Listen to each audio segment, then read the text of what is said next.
Yeah, I already marked down for his. A little bit of a break, but just kick him, never stop.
Yep, you guys are on.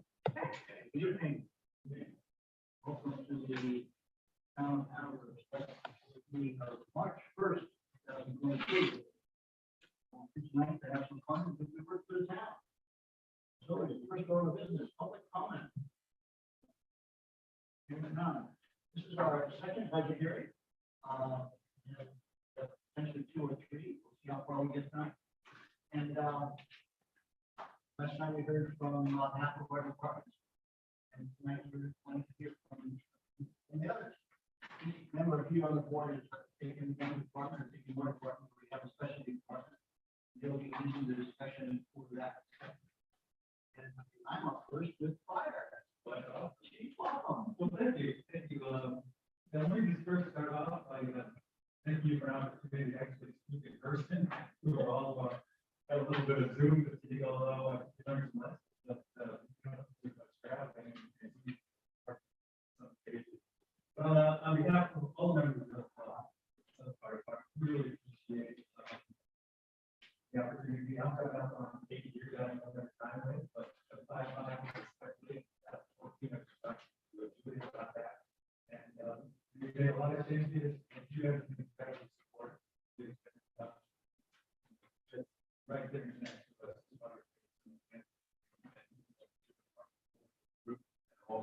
And I just want to say we appreciate that.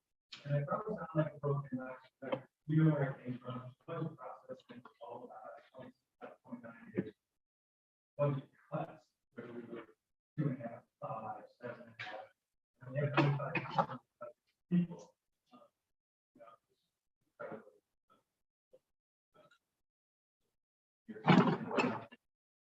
We lost a lot of people.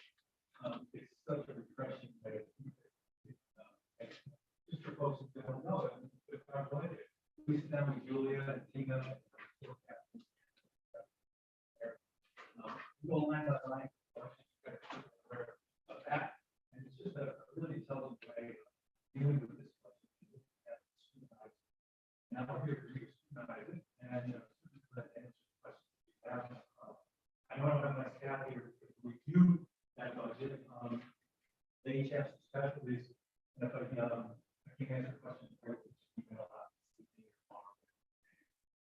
You did ask us in this presentation to come through a 3-year answer to questions. I'm sure people last night doing that for you. I kind of referenced the old Clint Eastwood movies of good, bad, and ugly. It was kind of along those lines that we discussed that. I want to start first with one of your questions. What are our biggest challenges in kind of the bad or the ugly portion of what we're looking at last year and probably one forward? The number one thing, the biggest challenge that we have is COVID. I don't think that's a secret, right? COVID is really taking its toll. Mostly, they're coming. And then there's a lot of other people that are part of it. Stay healthy. Mask mandate, even shortage of PPE units started, and concerned about the family and safety. And when I say us, I mean healthcare workers in general, not just in Denver Valley, but as you know, and that affects a lot of people. So I just want to put a plug in for all those people that are working hard. Can't work home in our business. They can come to work every day. And I think I got an interesting piece of statistics data. We were very, very active in Upper Valley vaccination clinics, not just Hanover, but Lebanon, TH, our other partners, National Guard, members of various groups in the Upper Valley on the vaccination side of the business. And we just put ours last year alone and did about 1,300 hours of vaccination clinics. 2 times a week, 2 at a time. And just about numbers about the mid last year. So you have limited to that and everybody else. It was a big ordeal. Mike Gilbert, my deputy chief, we had a lot of homebound in the Upper Valley.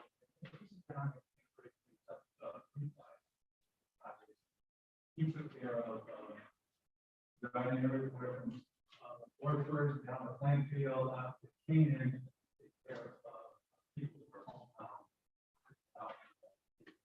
Public goods. That's just a little data out there. I want to share with you. So, code was one of the number one things. Obviously, you all very much aware of budget, workforce, and negotiations.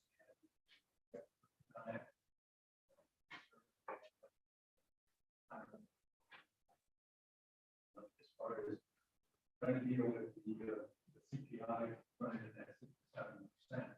I have a very good budget in that.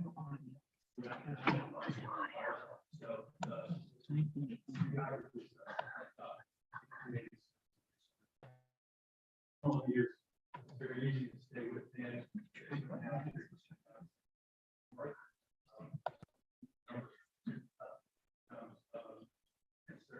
Especially on the CIP in our apparatus.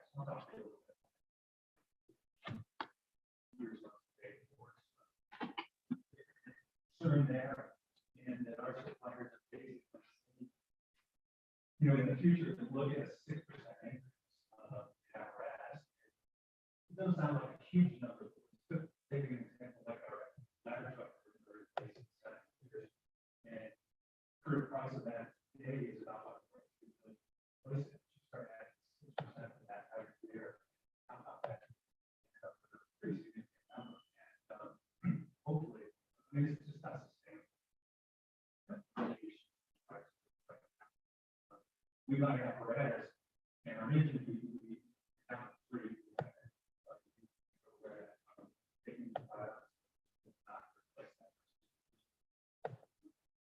Those engines are coming in at about 7,000. Maintaining that to the net. But we tried to run a piece of equipment for 21 years. I have to try to do a little more out of it. So the positive side is not the worst. Like some large cities.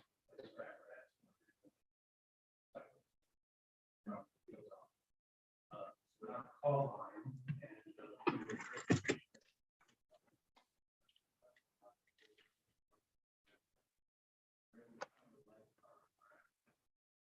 instead of leaving it at 21 year mark, we're trying to budget that.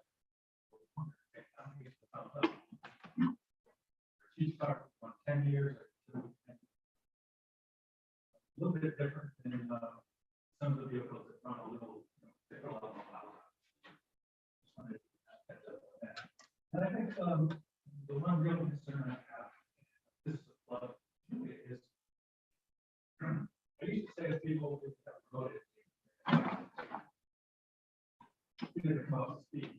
We're going to have them down there. But our, a lot of ways. Because of that, I'm not concerned with it. It's just it's a concern. Working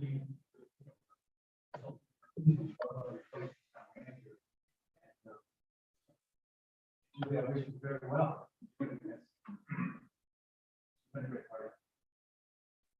So I think that's kind of the ugly side of this course. But I'm looking forward to hoping a break from COVID. But nobody knows what's coming out of the fight. But it looks like hopefully we're going to beat this on the ground for a little while. We can get a break, launch station, and it just takes some quiet time to reflect on this. And then we'll see what happens next year. But again, keep your fingers crossed. But I do worry that there's another variation out there, a variant out there. So a little bit of a break would be nice. The second thing I'm looking forward to is getting the ice out of the river.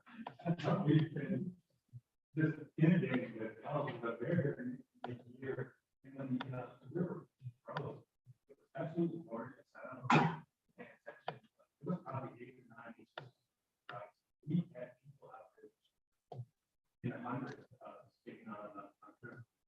What people don't realize right now is a classic example. This warm weather, that water has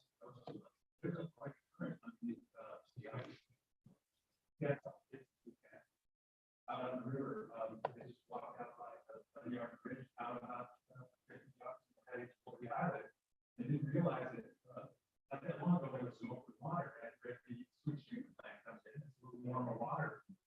And people don't realize that the ice is not continuous thickness throughout the river distribution of first, you know, it's thin spot. And we were very lucky that police department had activities. We don't have the right to pushing off of the ice.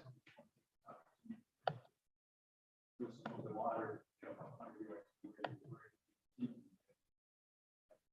in the river, we don't have great access. You know, we had that hovercraft, and it was a great piece of equipment, complicated, not easy for everybody to learn, taking a lot of time and order to finesse it, but it was going to give us access to the river, places where somebody was skating, we don't have good access to. But the problem was even trying to launch that. That's got to be smooth a lot of times, snowbanks. But it is a concern that I have, and we have other things in our toolbox, like that term, but on the river is you know, it's one of those. Like I said, that's when that ice goes out. What am I proud of? God had me here. 29 years, and this is the other extreme. If people say, you know, how are you going to retire? This is like a job. I said, you know what? It's not funny. It really, it's not funny like that. But I enjoy coming to work. That's incredible.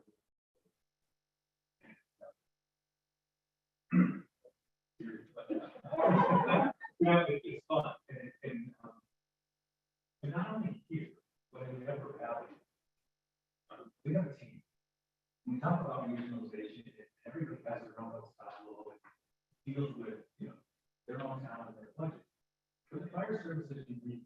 Some places they fight like crazy, they don't get along. And we are so fortunate in the upper valley to have a crew. If you look at big career departments, Lebanon, our you kind of make a triangle, and look at that, what I call it first standard, first due response, and where Hartford pushes out to the west and now south, people up north, that where the border line,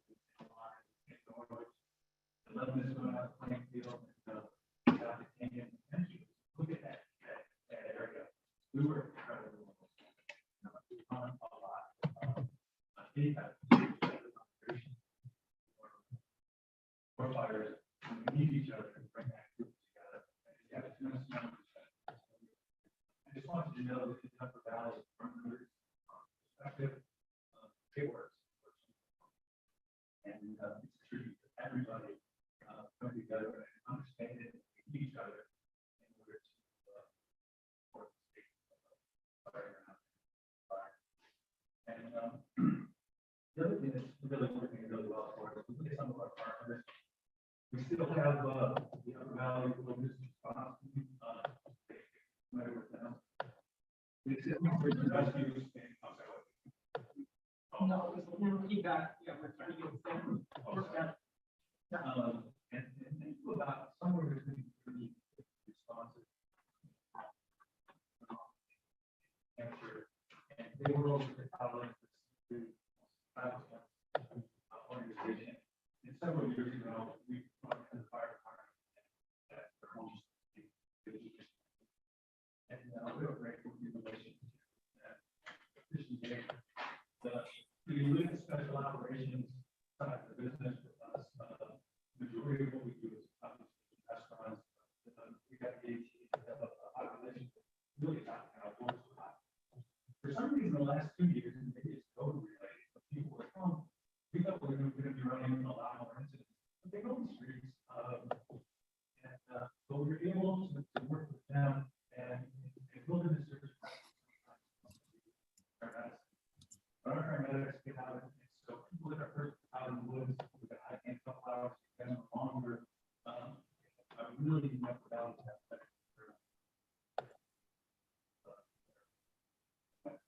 So that doesn't take place everywhere, and I think it's important to realize. Dr. Dr. Thompson, our medical director, engaged, is a member of speed patrol in line area, is a member of that organization, our medical director, he's a firefighter, line, Hanover, and he's a tremendous asset to us. Recently, we thought some professional classes in the process. Paramedic class, we will be actually engaged teaching paramedics right here locally. So again, another huge asset of our that's not the business, because it is a big part of what we do in the valley. Right. I just want to, I'm getting emails and hands are up, but they said they can't hear him at all. It's that? Okay, so that made it worse. We're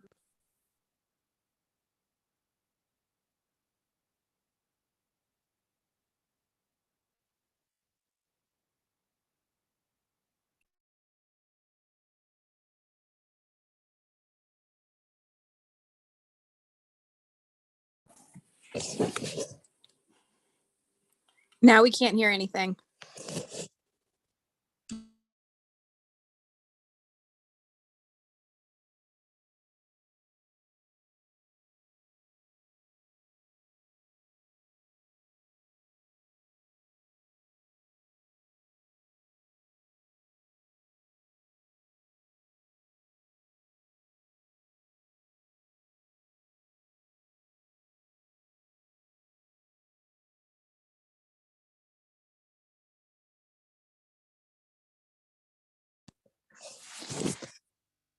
Now we literally can't hear anything. It's completely muted. Can anybody hear this? Yeah, Kim, this is Herschel. I can hear you, Kim, but nothing from the room.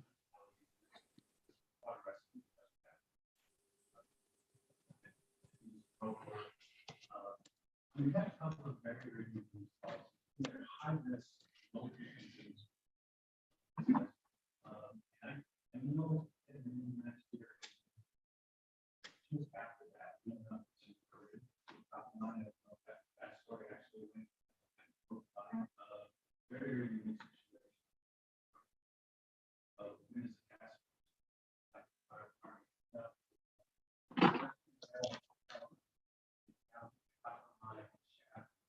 Frozen, land, water.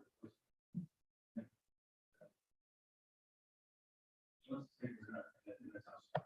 And typically those times we're going to be doing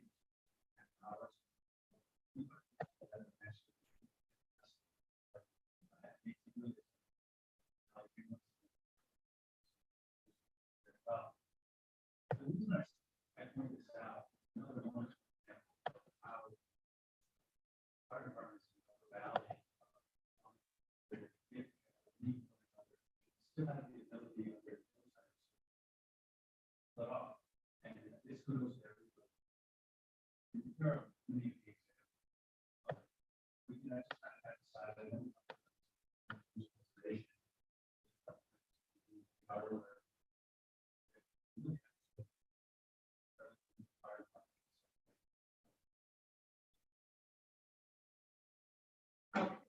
we're getting emails. People can't hear. Are they still unable to hear? Yeah, Okay. the audio is just super faint. So No, I noticed that yesterday. When I was. Marty, is your microphone turned on? Check it.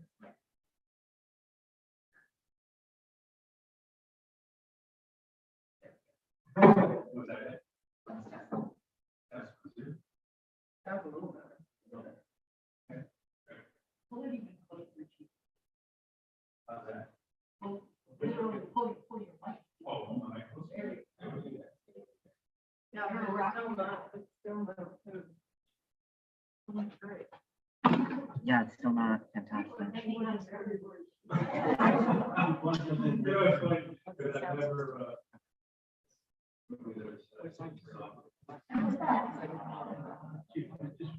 It's a little bit off. I've been working on regionalization for over 10 years.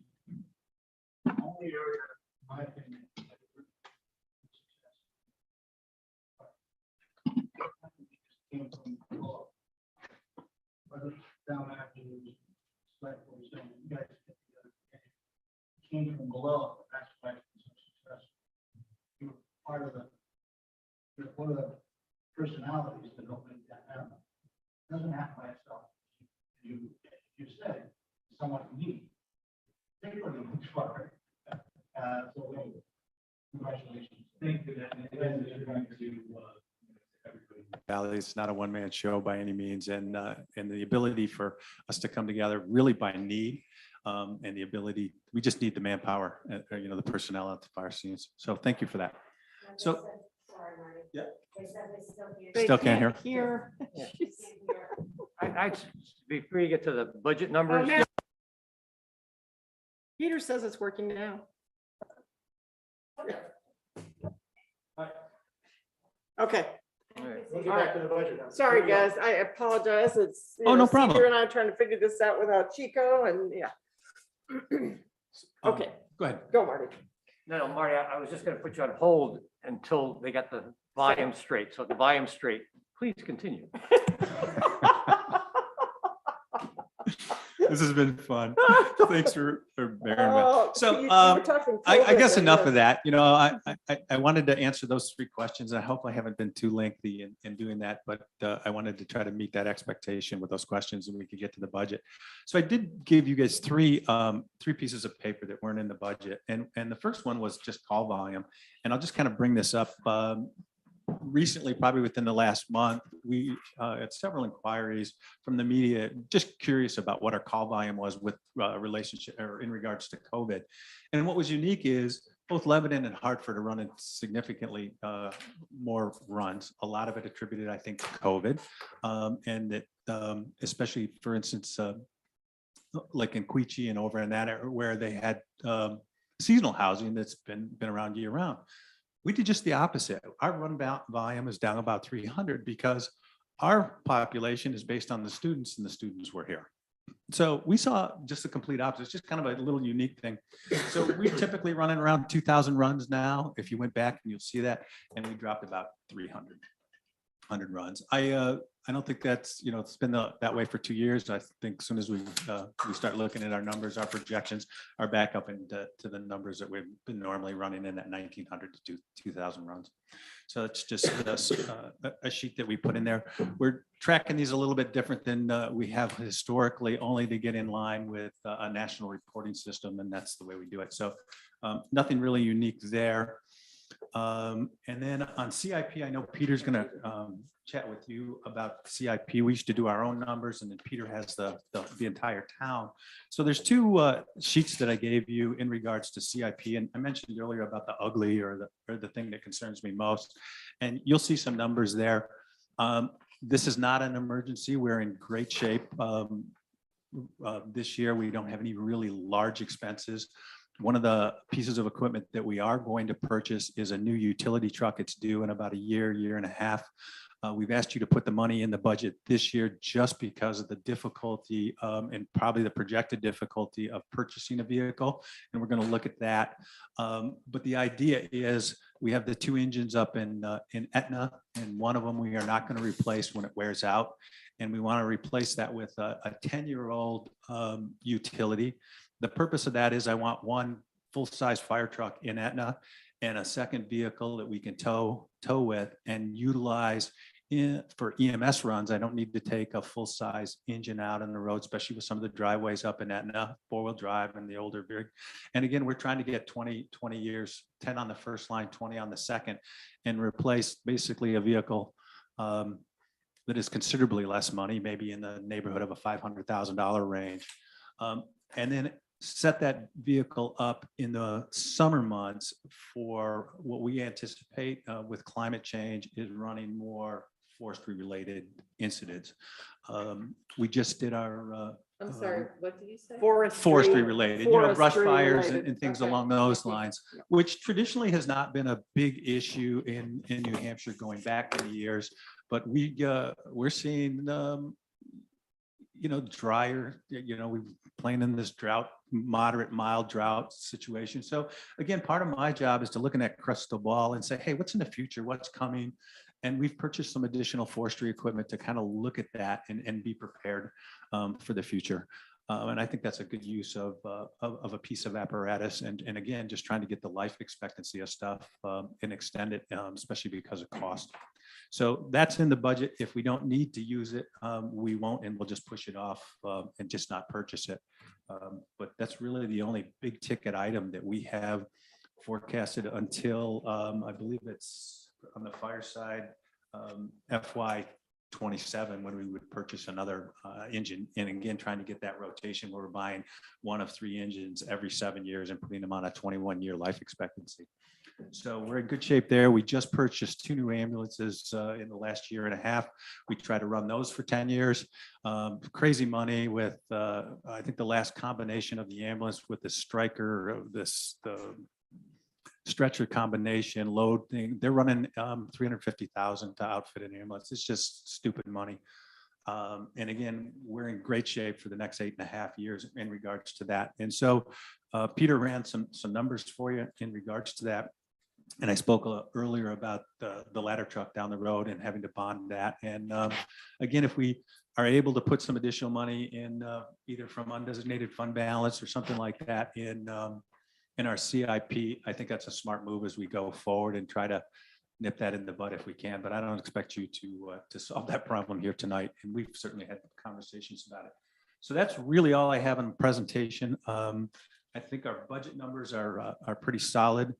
Nothing really unique. Again, trying to, in this process, keep it as level funded as we can with the anticipation that our payroll goes up with steps and we're able to generally sustain that without a big tax increase and trying to stay within the tax structure that you have for us. So with that, I'm certainly willing to answer any questions you have, and I'll go ahead.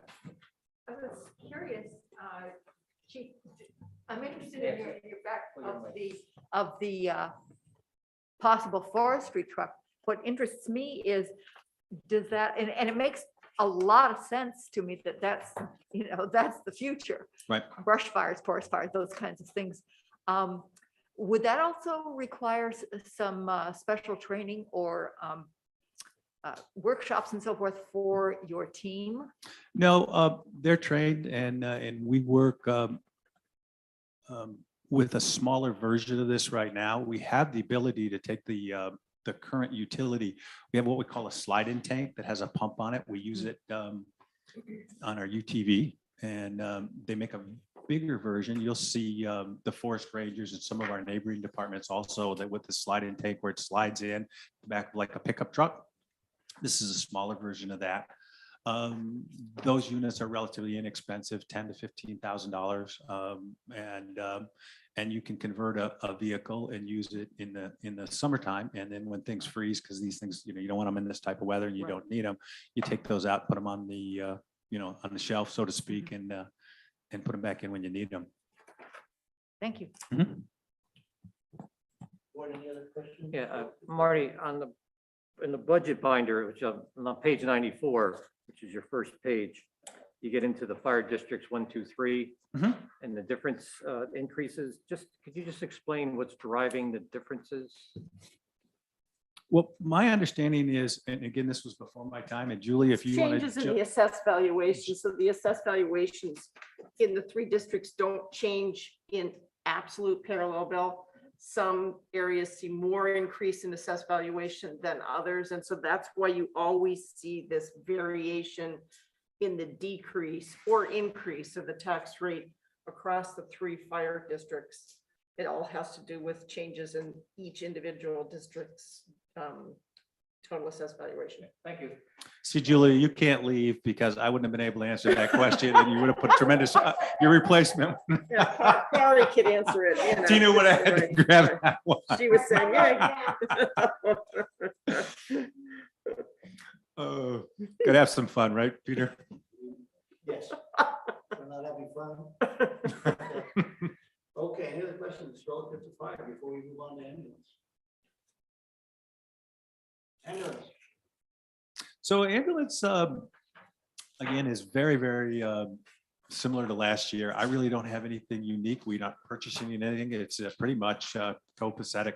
I did mention to you that we're down about 300 runs, ambulance runs. In regards to that, a majority of those are related to ambulance calls. But there's nothing really unique that has changed from year to year on the ambulance side of the business. As you know, what is unique, a town has to have a fire department. And when you have the ability to mix your fire department with ambulance and do EMS, and most of the fire departments now in the country are doing that, where before it never happened. We're running a paramedic operation in regards to that. So before I got here, we look at the expenses, and there was a formula that was drafted on a budget and how we attribute part of our budget to ambulance and what portion we do to the fire side. And then you are very, very familiar, I'm sure, with the per capita, and we did raise that fee a little bit, again, just to try to cover some expenses. But other than increasing our per capita fee and I can look at that, it was around $1, if I remember right, in that neighborhood, to generate some additional revenue for just kind of covering our expenses in the cost of doing business on that side of the business. So we do kind of break it out, but I look at the budget as a whole. And I think when you look at our overall budget and we marry it together, we're right there from last year. I should add before I forget, it's still early days, but the House, the New Hampshire House at their last all House session voted to fund a small return of a portion of the previous 35% subsidy of Group 2 retirement contributions for employers that the state used to provide us. I think it's a 7% as opposed to a 35%. It was just the House, so it still has to go to the Senate. It would need to go to the governor. We probably won't know if we're going to get any money until June, but that could benefit the revenue side on the fire fund, the fire department, and consequently the ambulance fund, since a portion of salaries and benefits are transferred to the ambulance fund and also HPD. So this is Group 2, fire and police, and time will tell. But that was somewhat surprising that we all assumed that bill was DOA when it was introduced, given the mood of this current legislature. But lo and behold, the House voted to reinstate a 7% offset for employers' contributions for Group 2 retirees. And the last thing I would like to mention is we hired a new firefighter yesterday, super kid, Sean Harla from Stratford. He's actually the fire chief there. Met him 5 or 6 years ago at a brush fire up there, and I liked him the first minute I met him, and had started talking to him about joining the fire service professionally. And we were able, he tested about 1.5 years ago with us, and we were able to grab him because we had an opening. And so a real nice addition to our department, and he's working days for the next 2 weeks as we bring him up to speed, and then he'll be working on with Chris Doolin. So really happy to have that ability. We try in the fire service. I feel sorry for Charlie. I use the analogy of almost like baseball, where you have somebody on deck, and a lot of times we'll have some people that have expressed some interest in joining and want to know if we have a retirement coming, and we do have a retirement coming in June. So it's nice to have somebody there, but we'll keep our fingers crossed and see what happens. Thank you. Thank you very much. Appreciate it. Thanks. I think we should have John Sherman sitting out there. John, I got the seat warm for you. Sorry about that communications. I hope. No, it was me forgetting to remind Cedar that I turned off the sound system last night after he left, and Chico had turned it on before Cedar got here yesterday. So don't worry, we've got that figured out. You guys, thank you. Thanks, Marty. Thank you, Marty. Good night, Marty. Go get him, John. Hello.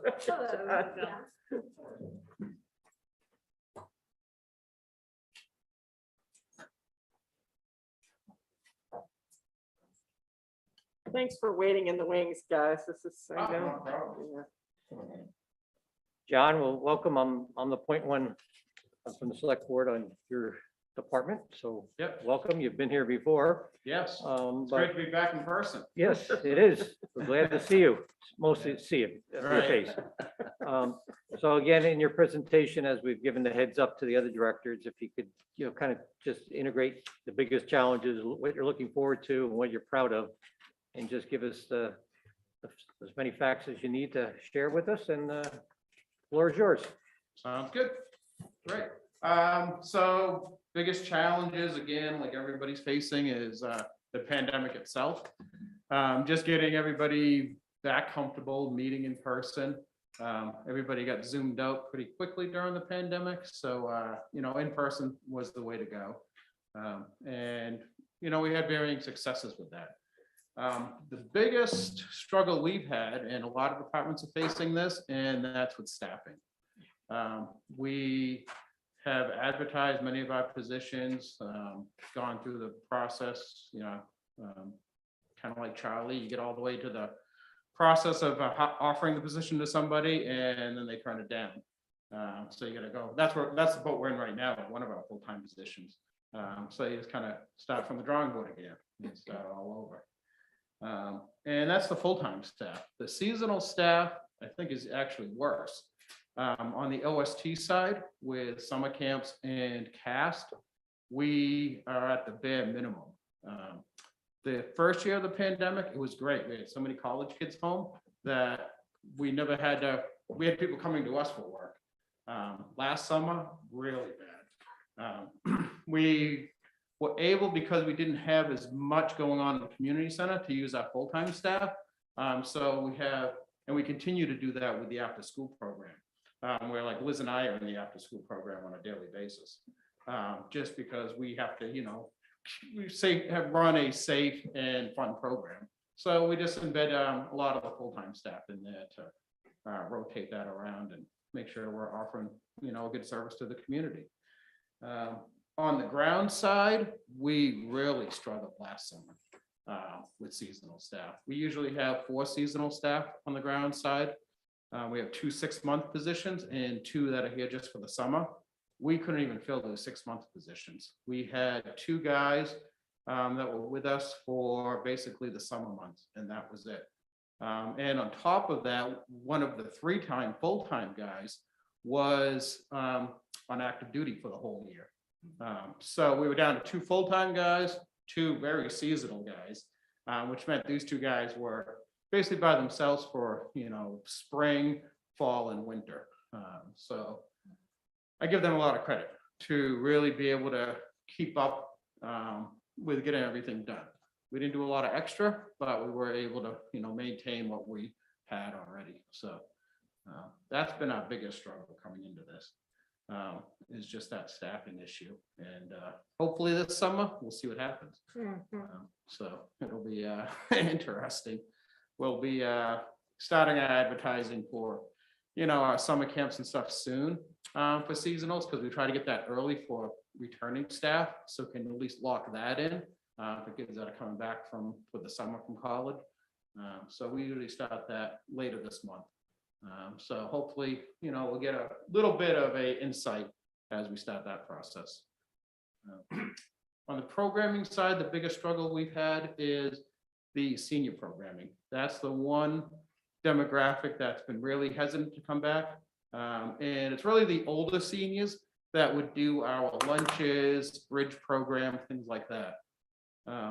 We had a bridge program of 50+ people in it that met 3 days a week, and they're still not comfortable coming back. So for the whole past year, it's been like, oh, we'll come back in 3 months. So in 3 months, we could touch base, and they're like, oh, maybe it'll be another 2 months. And so the whole year went like that with them. It was just kicking that can down the road.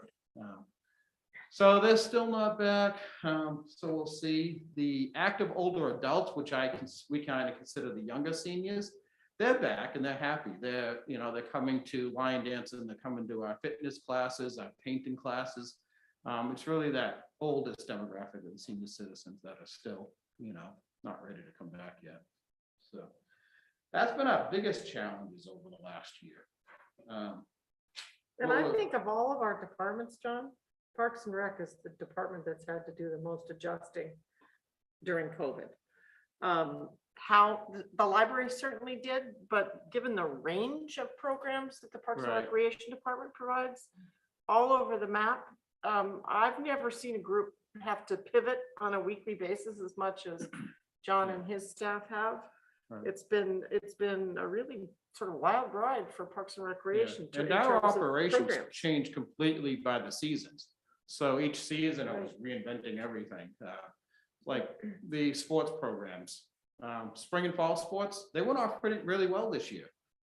We didn't have many issues. We've modified and we had good participation. Basketball rolls around. We've had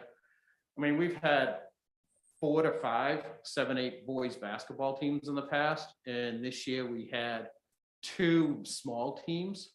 We were very low on the It's basketball. the side this indoor, year. it's the indoor component Right, that had yeah. families concerned. Exactly.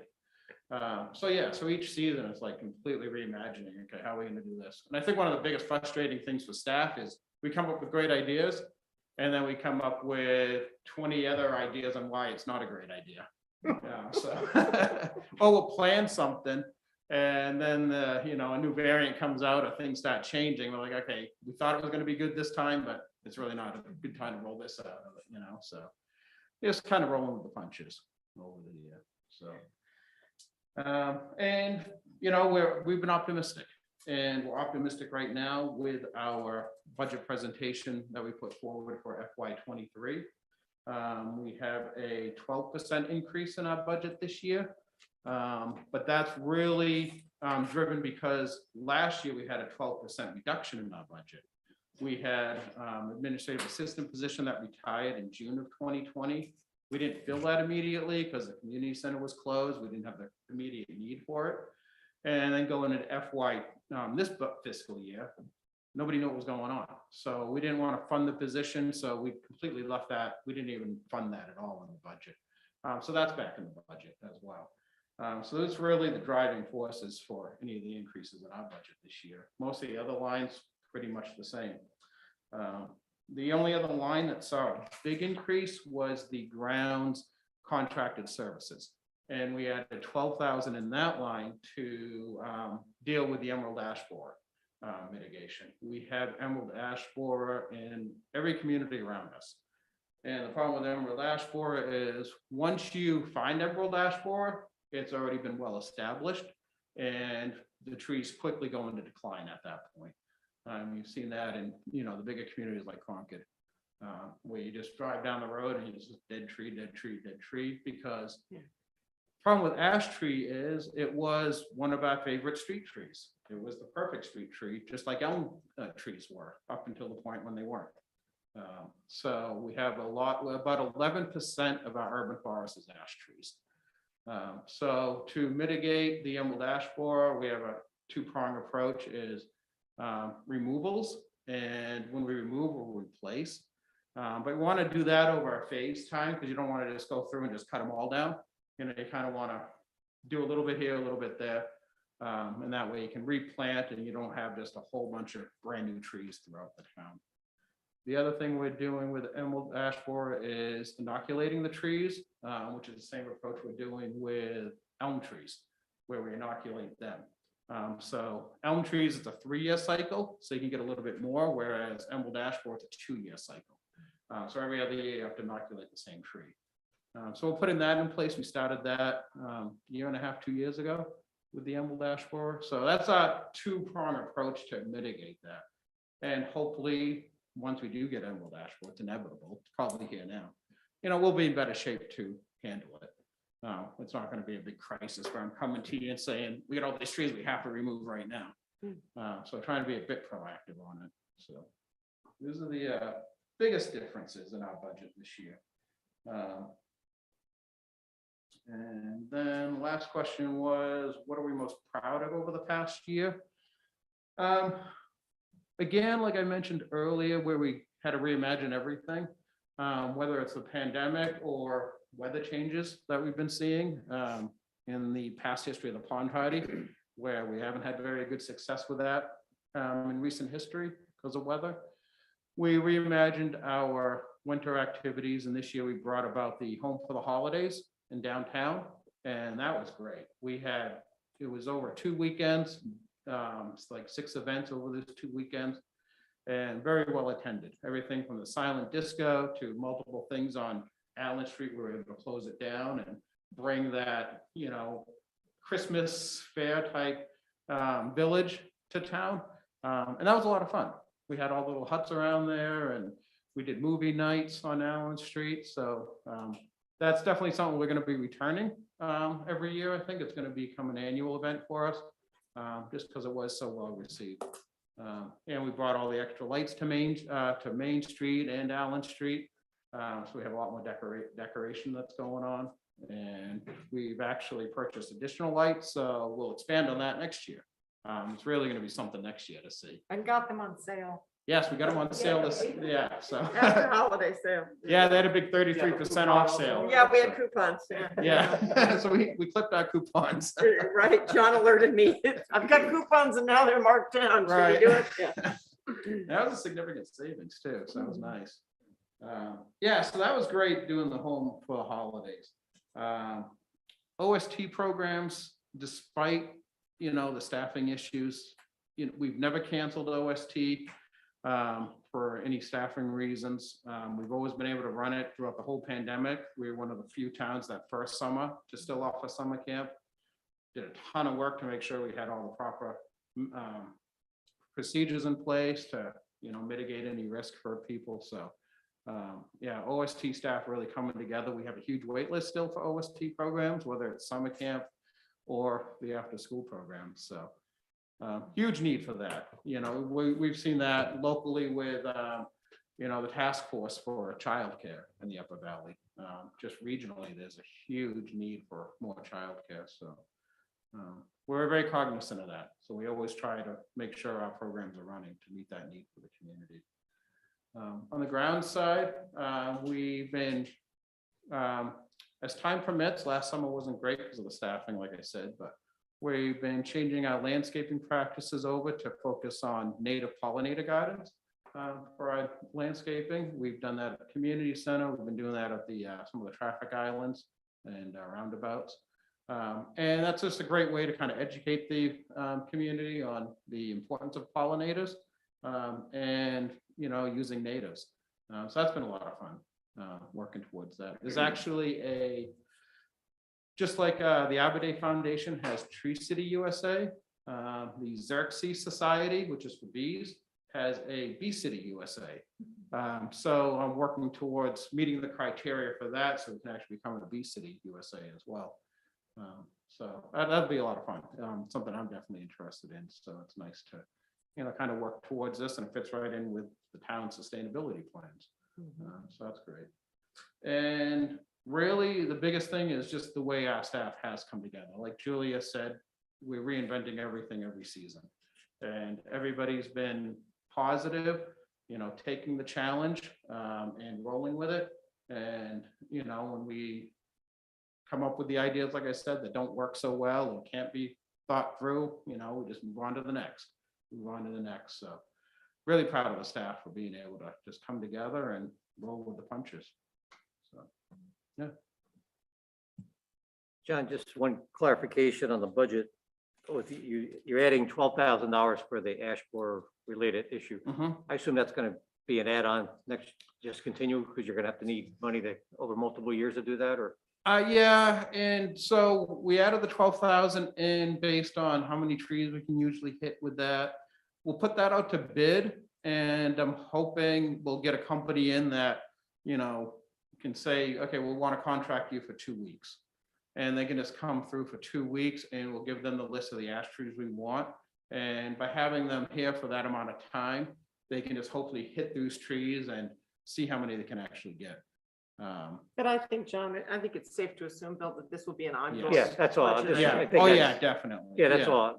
I just assumed that I wanted that. It's not a Yeah, so- one-shot deal. Yeah, no, that's right. They should hit a lot each year, because we're not targeting the biggest, best ash trees. These are the ones we're inoculating. So these are the ones we want to try to keep. And the inoculation process is a new thing. So there's not any really good solid science on how good this actually works. But it's work in progress and we'll see how it goes. Good. And then I'll add to your comment on the holiday festivities and the extra things. It was a lot of fun. And it was the first time in a long time I had to kind of shuffle sideways on the sidewalk to get past the crowd. So I thought that was a good sign of positive. And also one night, I thought it was great that you arranged very light snowfall. Yes. Because it was the perfect New England evening atmosphere. It was very, very well organized. It was like very, a Hallmark movie. I was very impressed by your Right, by we your planned that ability to one do that. well. Other questions or comments? Or? Just wondering about feedback about the cancellation forever of the pond party. Our biggest feedback is everybody's disappointed, but understandably disappointed. You know, we put out there in the newsletter and on social media the reasons for canceling it, and everybody understands it's tough to plan an event that is dependent on the ice or not. We have a lot of fixed costs that go into it, and we can't always recoup these costs.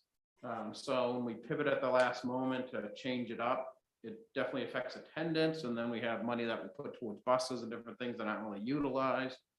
And it's not the same experience. I think it was 2 years ago.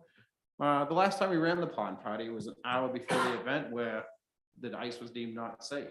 And I'm not blaming the college for that. It was just, you know, we were trying to make sure it happened on the ice. So we were ready in case that happened, but it was still, you know, quickly an hour before pivoting everything and trying to make something of it. So yeah, I think it's just overall disappointment, but understandable disappointment. Thanks. John, is Yep. there any possibility of returning the Wednesday markets that occurred? The farmer's market. Yes, sir. So the farmer's market was met with mixed results. We had a small handful of days that it was really popular. You know, so probably the, you know, peak summertime, it was really popular. By the time mid-August came around and into the fall, participation really waned. And it ranged from everything, you know, people saying they didn't like the location, just didn't work for them. You know, but we chose the middle school because when we were planning this, Dartmouth was still closed to public. So we couldn't have planned it on the green because it wasn't even an option, and they didn't even open that to the public till about June, I think. And the market had started by then. So really, again, like everything this year, it's so tough to plan that far ahead. So we knew we had the middle school. And with it not being popular location wise from what we got, we were looking to do it back on the green. So we met with the PD to get their insight on that. And they from their observations, the green is not a good location. It's It was mostly very- the parking. Parking pushing them issues pedestrians. and safety, because so many vendors arrived late or left early. And they're trying to maneuver their truck and trailer on the green with all these people running around and little kids. And that they had huge concerns that they brought, because at that point it was run by the chamber, to their attention, saying there's some really unsafe situations here. And the college did not like us blocking off College Street at all. They were very much opposed to that. Some of the vendors didn't like it. Vendors are a very contentious group to deal with. You know, they'll make lots of demands, but if you raise the fees, then they stop coming because they don't want to pay a vendor fee that's too much. But then you actually need that vendor fee to do tons of advertising and everything. You know, we gave it a good run, but I don't think we're going to bring it back. We're looking at, well, what we had pivoted to, again, trying to reimagine everything, was we wanted to do a once a month indoor market at the community center. Right. We reached out to all the vendors and that had participated and a bunch more. And, you know, everybody was kind of dragging their feet. Oh, I think I'm interested. I think I'm interested. You know, so we only got actually 2 applicants back confirming it. So as we're getting closer and closer, you know, we got to make a decision here. So we called everybody again and said, we need to make a decision. We didn't get any more, so we canceled it. And as soon as we do that, all the vendors are like, oh, I'm so upset, we were going to come. And I was like, well, we needed these applications to confirm that we actually had people there to run the event before we committed to all the advertising and everything. But you did have the small, I don't know what you called it, an extended, a Christmas with shoulders Holiday kinds of, market. kinds of market. You had about 8 or 10 vendors in Yeah, that, but in the that wasn't community where- That center. wasn't well intended, was it, John? The holiday market that you had in the multipurpose room? Right, and that's what we're looking to return. Yeah. So we did that. That was great. Yeah. That we had great success with that small Right. holiday market. So Right. I think that's the focus we're gonna put on. And we're still, I want to talk to the garden club because maybe it's something we hitch on to their plant sale and do it that same weekend. They may really not like that idea. They may, I have no idea, but I want to get conversations going with that and see, again, the holiday market was a great success. So really concentrating on that and seeing the best way to do it. Thank you. Yep. Okay, thank you very much, John. All right. Thank you. Take care. Appreciate it. It was good seeing everybody, Good seeing not just on a little screen.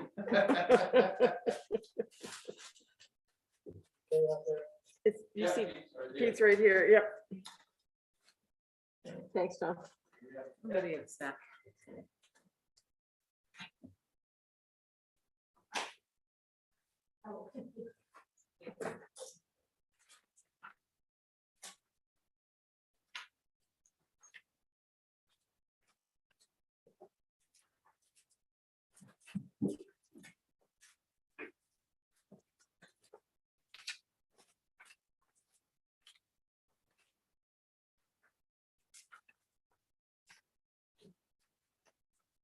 Peter? Peter, how are you? I'm well, thank you. Done this before. Couple times? First time this year. That's right. It's always new, right? I've had a chance to review the budget and got a few questions off Peter that's trying to address during this presentation. But again, I think this is like many of our budgets this year, there's not a lot of controversial items. So Peter, take us away and give us the big picture. All right, so I've broken this down by each of our different sections. Start with Public Works, which would be the general fund things. I did have a PowerPoint, but I think it's too complicated to try to figure out how to get it all linked up. So just going to go through some of the things that we've had issues with. And like everybody else, I'm listening to what people are saying about staff and things. And our biggest issue is not necessarily a new issue. It's an issue of old. It's been getting older each year. Is the our Staff. average staff age is getting older. And the problem we're finding is that the market for CDL drivers, the average age of a CDL licensed driver is 62. Doesn't bode well for the next 20 years. So it's more difficult now. There's new rules in place that came in place at the beginning of this month that made it more difficult to get a CDL. So it's going to get even worse. We're still seeing issues with climate change. I mean, it's hard to predict what they're going to be. It's different every year. If it was always rainy or always windy or always icy, at least you could start planning for it. But it's been a little of each and not consistent. So we think we've figured it out. It throws us a curveball. So that's been a bit of a challenge. We were able to keep most of our staff pretty healthy through this last couple of years. We broke our crews into 3 sections during the midst of when things were peaking earlier on.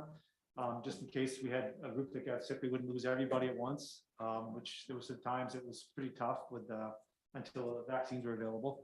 Now we're still keeping people separate as much as we can, trying to keep them apart, particularly during the winter time where we have a big need to have everybody available. We're going through some of the things that we see is things are looking forward to trying to accomplish is keeping our level of service up. Is something that we'll be trying to do. The big issues we're dealing with also is stability of pricing. We're seeing pricing of contracted things almost doubling. Pipe, materials, the prices are 50, 60, 80% higher in the lead time is 6 months, 8 months, 10 months. And with the infrastructure bills coming in and the funding coming out, there's going to be a lot of competition for that smaller market. So that's going to be a piece of what we're challenged with. So we do have some great things coming. I've got 2 new deputies who are keeping me on my toes on every day.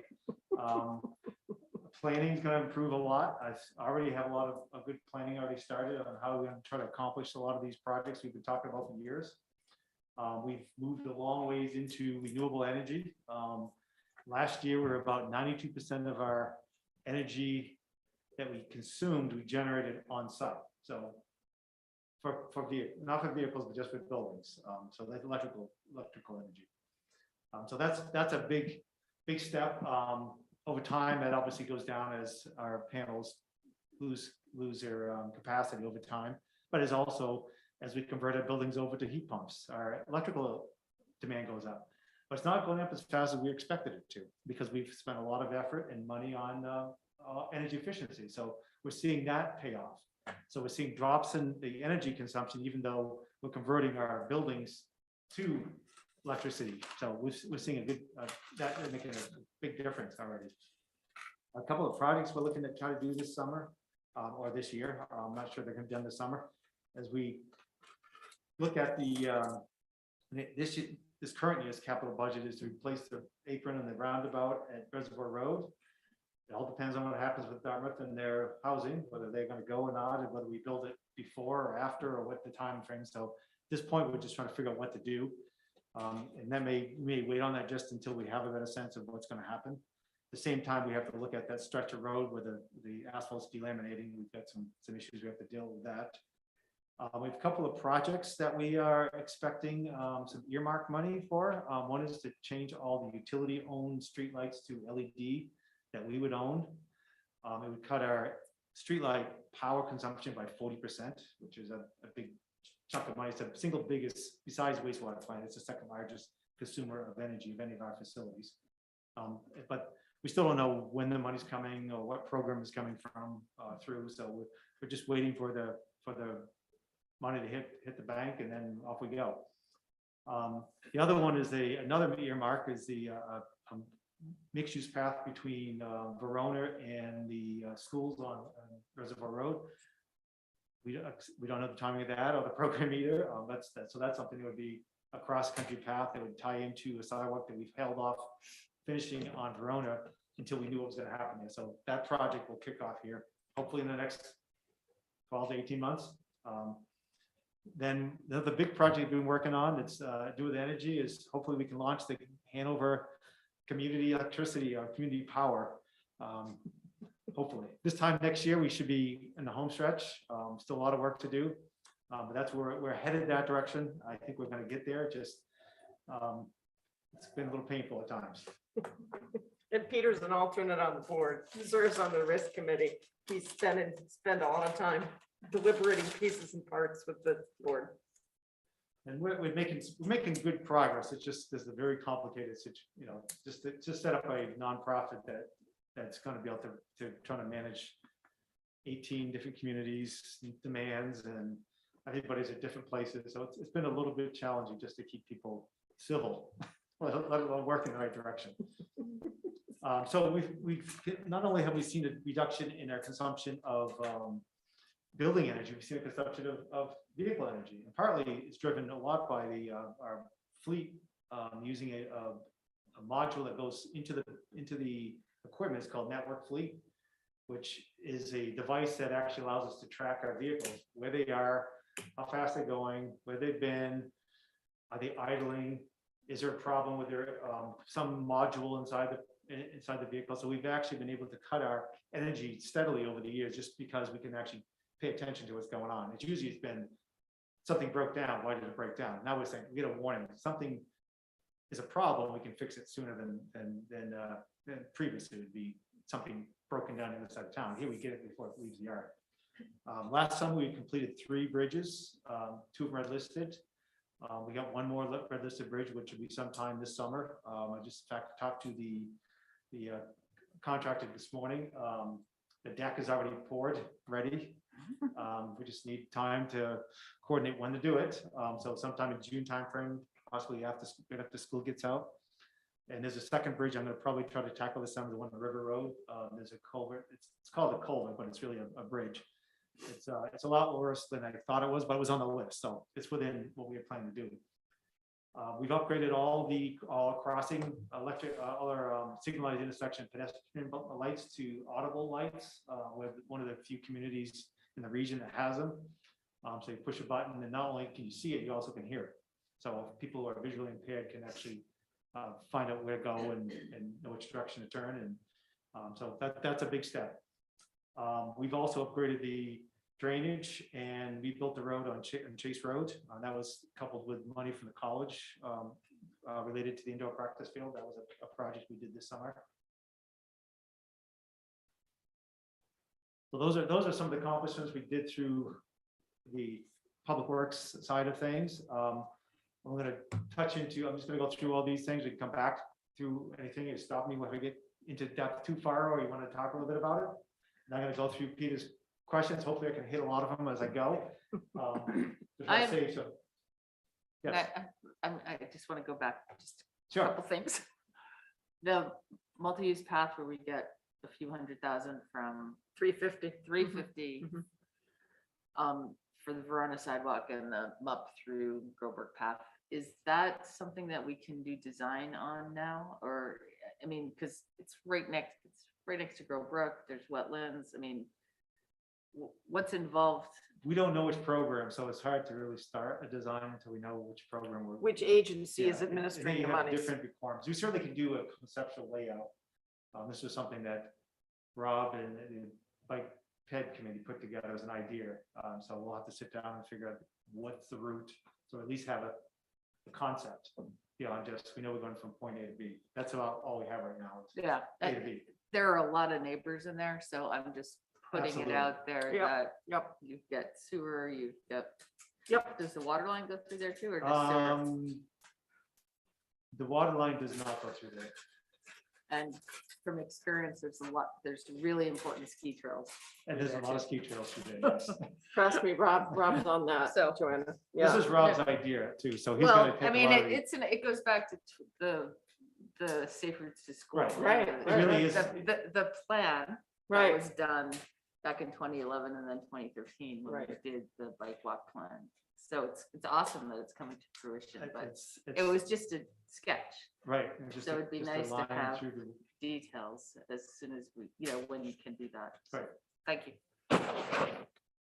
Excellent. So I'm gonna go on to a little bit of the couple of outside projects before we go into capital. There's two additional projects that are being talked, actually one more.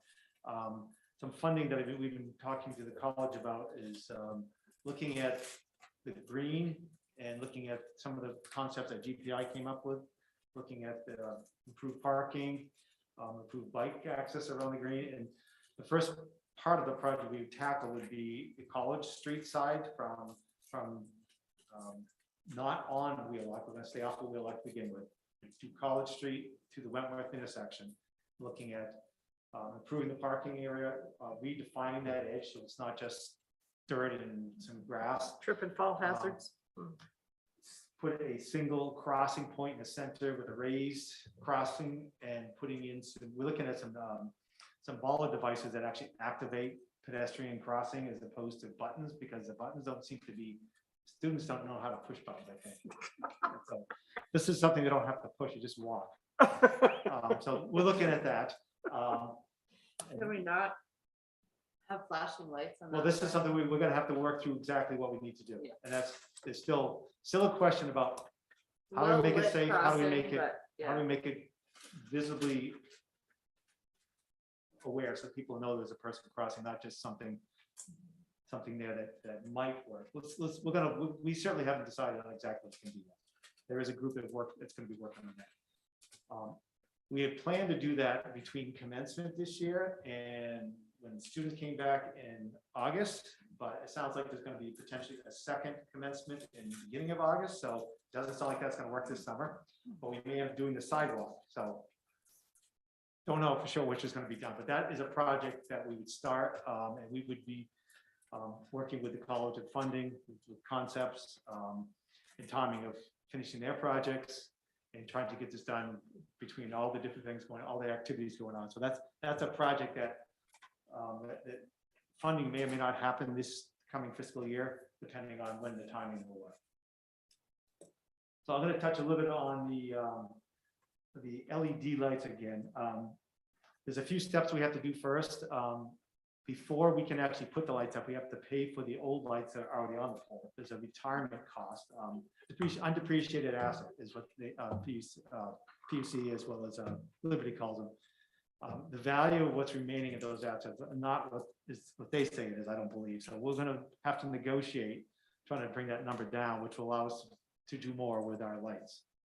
So first step is do the utility lights along the on the utility poles, and then we're also meeting with college folks about the college lighting, particularly lighting that we share with them, and that's the ornamental lights, particularly ones on East Wheel. I can help you. We've talked about this number of times. College put them in. We need to do something different. We have to come up with a plan throughout campus. So we've got a group starting to work on that coming up in the next couple of weeks. So that will be a second phase of this, hopefully. And I know the college has funding to replace lighting. So we may not be able to roll it in, but they'll be rolled in somehow, some lighting. So we're looking at those, looking at intersections that have poor lighting that may be around campus. So that's going to be done probably separately from the LED, but we're looking at it around the same time. So there may be two avenues going on at the same time. So moving on to capital improvements, I'm just going to go through this fairly quickly, and then I'll go through some of the capital projects, just so you can see what we've got on our list. One of the biggest things that I'm finding out, and this is a question that Peter asks every year, is like, do we have enough money? Well, based on what I know, yes. Provided we keep funding it at the level that I've outlined in the over the next 10 years. I can look out 10 years as long as you put in the dollars that I'm saying you need to put in to balance it, provided the prices don't change. And that's been a challenge here, and particularly we don't know if the pricing changes we've seen now are going to be permanent or are they a hiccup. I'm hoping it's a hiccup because it's going to be really challenging to balance reserves going forward if the prices are going to double for everything. And we're not seeing it across the board. So we're not seeing that with so much with the vehicles as we are with materials. Vehicles tend to be long wait as opposed to twice as much. We can wait a few more months or 6 months. We can deal with that. We can't deal with, you can't afford it because it's the price of 2 of those used to be. So that's a thing that we're still working to figure out what's going to happen there. And also every time we have a discussion, and every time I was listening to Marty, I didn't hear the first half. My heart was not broken, but the second half I did hear. We get into talking about the demands of how he's having to respond differently than what he might have 10 years ago. That affects how we budget, how we plan as well. So, and those, as long as those changes don't happen every year, we can manage that. So I think that's going to be something that I think we can have we're really able to take care of. The other thing is climate change, and that's something that we haven't really addressed big portions of our drainage system because they have never been issues. We're now finding when we get a rainstorm, things get overloaded. The parking garage floods, not because the parking garage is fully designed, it's because the drains downstream are overloaded where they never used to be overloaded, and they back up water into the lowest levels of the parking garage. So we can fix that pretty easily. But that's just a canary in the coal mine. There's other issues that we don't see that are going to be occurring. So we've got some projects. I just want to go through some of the projects really quickly. What's coming up? This is the laundry list. Tell me to stop any place you want me to stop. I've broken them down by each department. These are all building CIP items first. We've got a membrane roof on RW Black. It's actually leaked a couple weeks ago. I was planning to be scheduled last year, but we had to do some of the equipment on the roof we had to do first, so we couldn't do it at the same time. We have windows at DPW in the grounds bay, which are single pane glass, and snow blows through, the wind blows through. Those are pretty inefficient. We've got the original flooring at DPW, and it's starting to show its age. All the tiles are coming up, breaking. My carpet's clean, but no one other carpets are clean. So they're pretty worn out. So that's going to be done. We also then have some security issues that we've had over the years of people dumping illegally, people showing up in places that aren't safe around equipment. leaving vehicles where they shouldn't be. So what we're looking to do is move the activities where the public would need to out to the front, take the glass dumpster that's down by wastewater plant, move it out to DPW, and create an area that people can come to. Put a fence with a gate so that we can keep people out of certain areas. It's just a gate across. If you went around the ends, you can still get in, but it's just to keep vehicles from coming and going. It's been an ongoing issue for us. It does require us to do some parking modifications. Most of that work we done in-house, regrading. We'll have to put some the gravel and paving on one side, but that's something we're looking at. And part of this we're trying to plan is as we move our fleet, hopefully to plug in EV, we want to figure out how do we put chargers? How do we deal with that? The issue is going to be is the type of vehicles and how we move. And I know there was one question about Public Works Truck 5. Truck 5 is a dump truck. They don't make electric plug-in dump trucks at this point. It'd be great if they did. Autonomous, even better. Particularly if you can't find CDL drivers, you're going to need something like that. We'll have teenage boys in the basement driving plow trucks. Do you laugh? Do you laugh? I'm getting old, Pete. So we've got, so that's gonna be part of the planning. We've got some work going on at the fire station. The plumbing, they've got some money this current year to do some plumbing rework, to be able to put some women's rooms in some of the areas in their housing area. There's some additional funding in next year's to actually complete that. There's also an air handler, that's air-to-air exchange, particularly for vehicle, keep the garages warm and so that people upstairs aren't breathing exhaust. Good idea. Replacing the old one. We've also got some of the metal doors. We've got a 3-year program where we're changing metal doors in the facility. They're starting to corrode and they don't close all the way, and you can't lock them. So that's something we're trying to get ahead of those.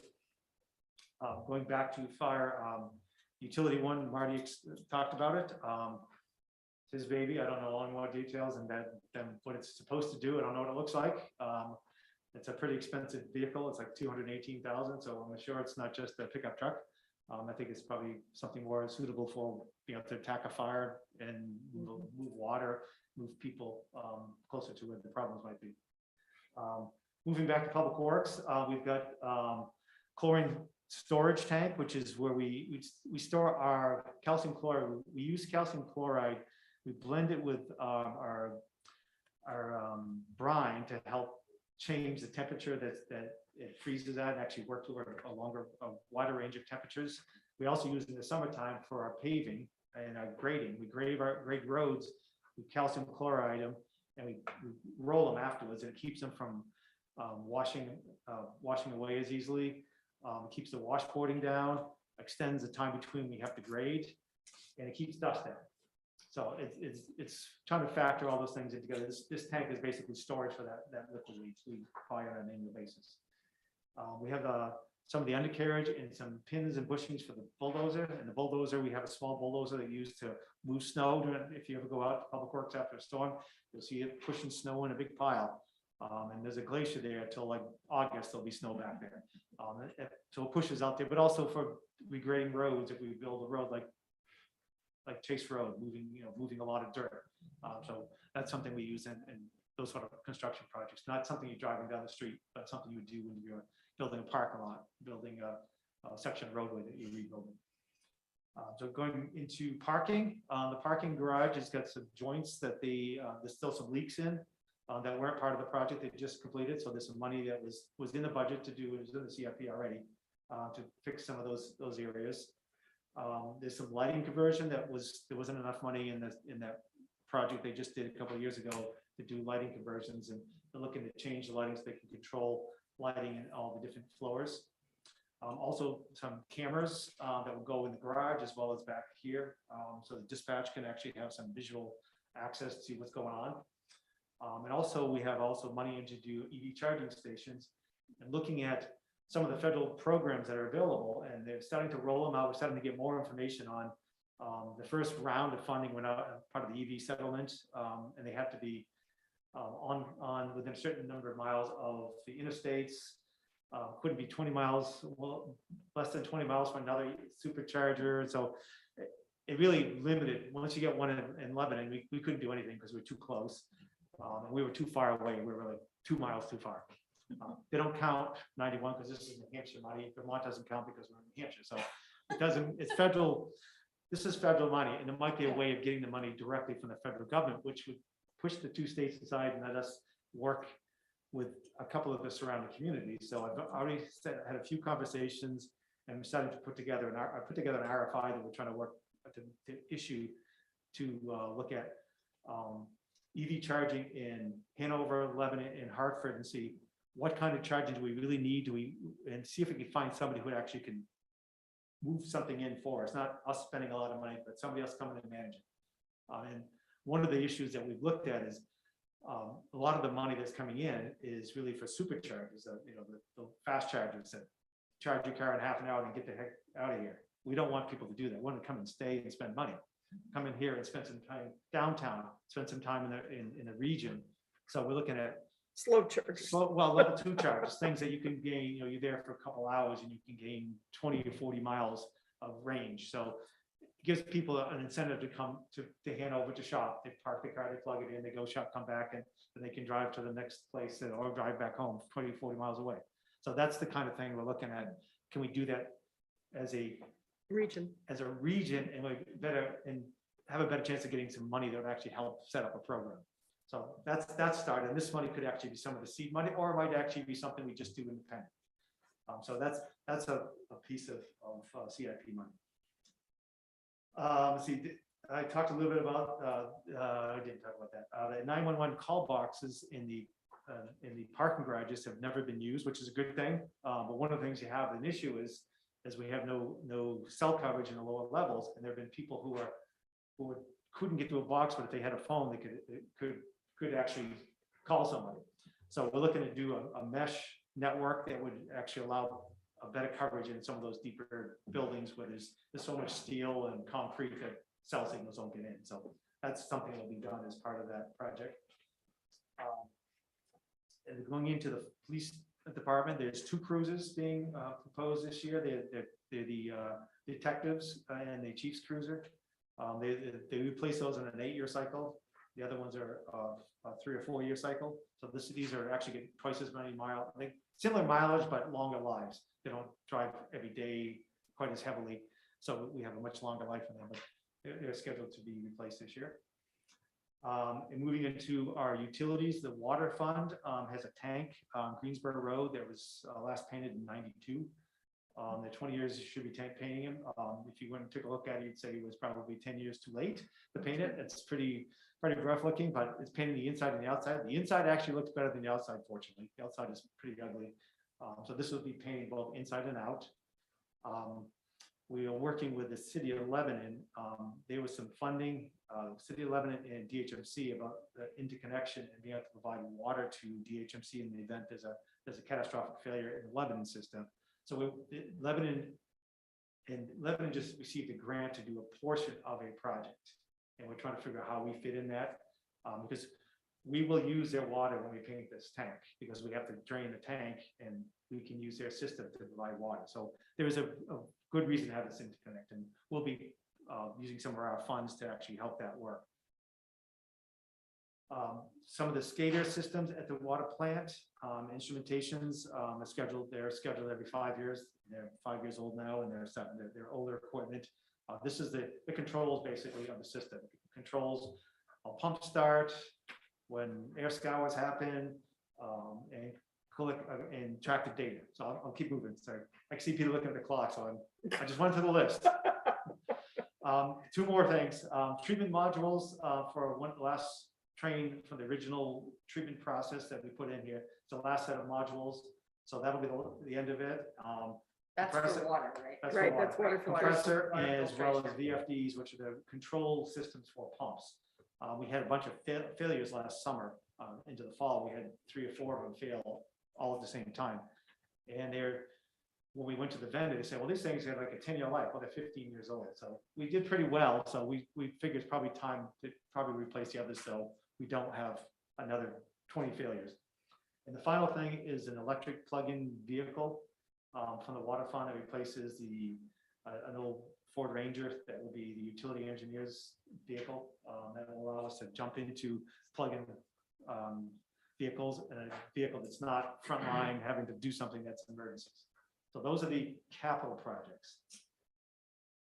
I would say that I like the philosophy about the slower chargers, but I want your utility engineer to have a fast charger so they can use it all the time. Well, they can- I like, yeah. I like the thinking, but you know, at some point, we're gonna want this infrastructure that's fast. Absolutely. And so, you know, if they just come into our town and use a fast, I mean, they'll spend money, they'll be so dazzled by the Christmas exhibit, you know, they're Yes. gonna stay here for longer. So I don't know.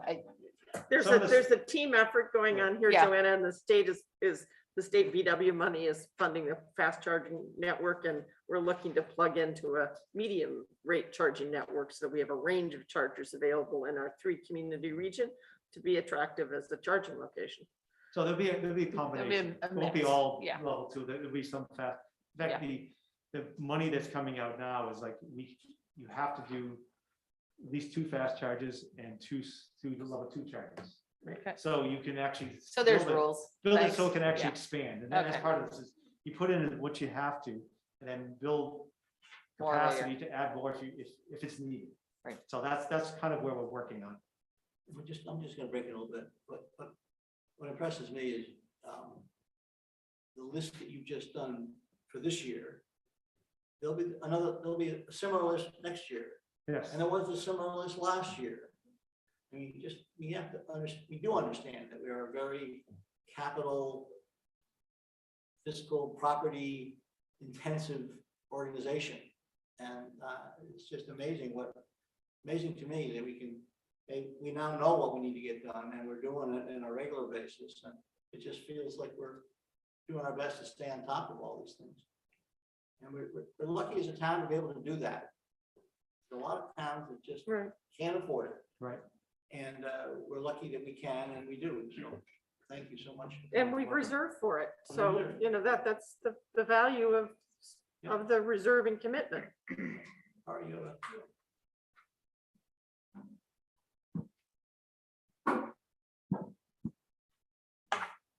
So Kari Asmus, I'm the chair of the finance committee, and I know last year at this time, we were thinking a lot about the bridge reserve fund, which this year doesn't have its separate page. So I guess there was the question of, you know, what about the bridges? Because we like to look at, you know, last year and this year and next year. But it's also good to be looking at those pages that say what's happening 10 years from now or whatever. And so the one place that the bridge reserve fund is mentioned is on page 131.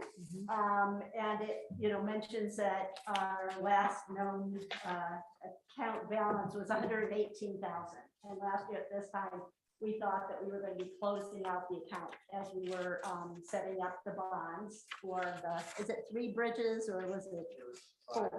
5 bridges. Okay. And then when town meeting came around, you know, we discussed, maybe it wasn't prudent not knowing whether the ARPA funds were coming through or whatever to close the fund. And so we sort of said, okay, well, that would be something for this year's budget discussions. What is the best thing to do with that 118,000? And that discussion wasn't queued up for tonight. But I am wondering, given that a year ago, we said we were going to be closing it and giving the money back to the taxpayers, you know, what is the thought now for that 118,000? So one of the this concept would be to fold that fund into another fund that we have a need for, so you can actually have to fund less going forward. And now highway, road, and construction could include bridges as well. So if you needed to in the future, you can still do that. But also you can do intersections, you can do signals, you can do crosswalks, you can do sidewalks, things that we can plan. So that's an option that you could roll it into there and have the ability to do a bridge in the future. My memory, Carrie, is that we decided not to close that fund. Right. When it's all said and done, took the loan, get the immediate bridges done, but we decided not to close that fund. That was Right. my understanding coming Right. out of last year's discussion. We debated, but left the question alone. Well, And one of said- the decisions we made is not to net that amount Correct, against the loan. right. And that was an indication that we were gonna keep that fund alive. and- Right. and help it. Well, I was gonna say, that may have happened at a select board meeting after the budget, but that night when we settled on the budget that night, so a year ago from tomorrow night, what we all understood was that it was gonna be closed, and perhaps there was a subsequent, select board meeting where it was discussed where it didn't get onto our radar screen or whatever. So, but I do know that by town meeting, we sent an email to Julia saying, you know, we don't see a warrant article closing Right. the account. Right. And so at some point, there was a discussion, but the response that we got when we saw that there wasn't a warrant article closing it, the response we got was, well, We're sitting on the decision for now. Right, we're sitting on the decision. We don't think, and in particular, when we didn't know whether we were going to be getting the funds for the ARPA and other things. So now we know we're getting those funds.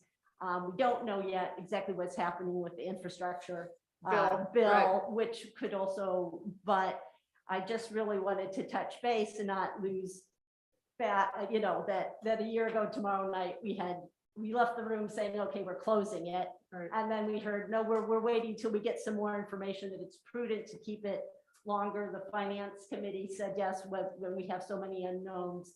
But I didn't want to lose complete sight of Yep, that yep, 118,000. And And- we wouldn't recommend closing it at this point, Corey, because I think it would be short-sighted to jump to do that until we have a better sense of where the infrastructure funds, the infrastructure bill funds are going to be targeted, and whether there's a new opportunity that emerges through those funds that would have the town wanting to look to match a project bridge related or bridge culvert related that we could utilize the bridge reserve for.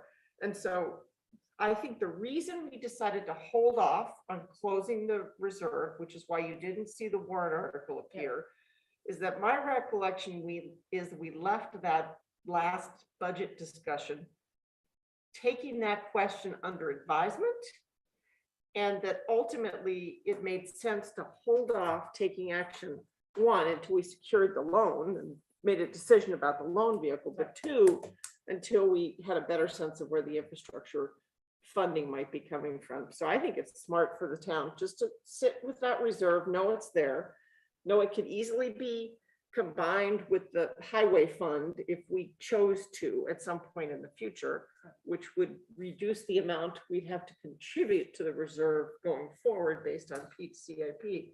Until we have a better sense. Right, and given that the, future CIP contributions may need to be upped Right. because of these discussions about inflation, Cost. that makes sense. I know that the finance committee is also sometimes talking about, boy, we have a lot of different buckets here, in terms of reserve funds, and would it make sense to have roads and bridges, combine those two to give you a little bit more flexibility?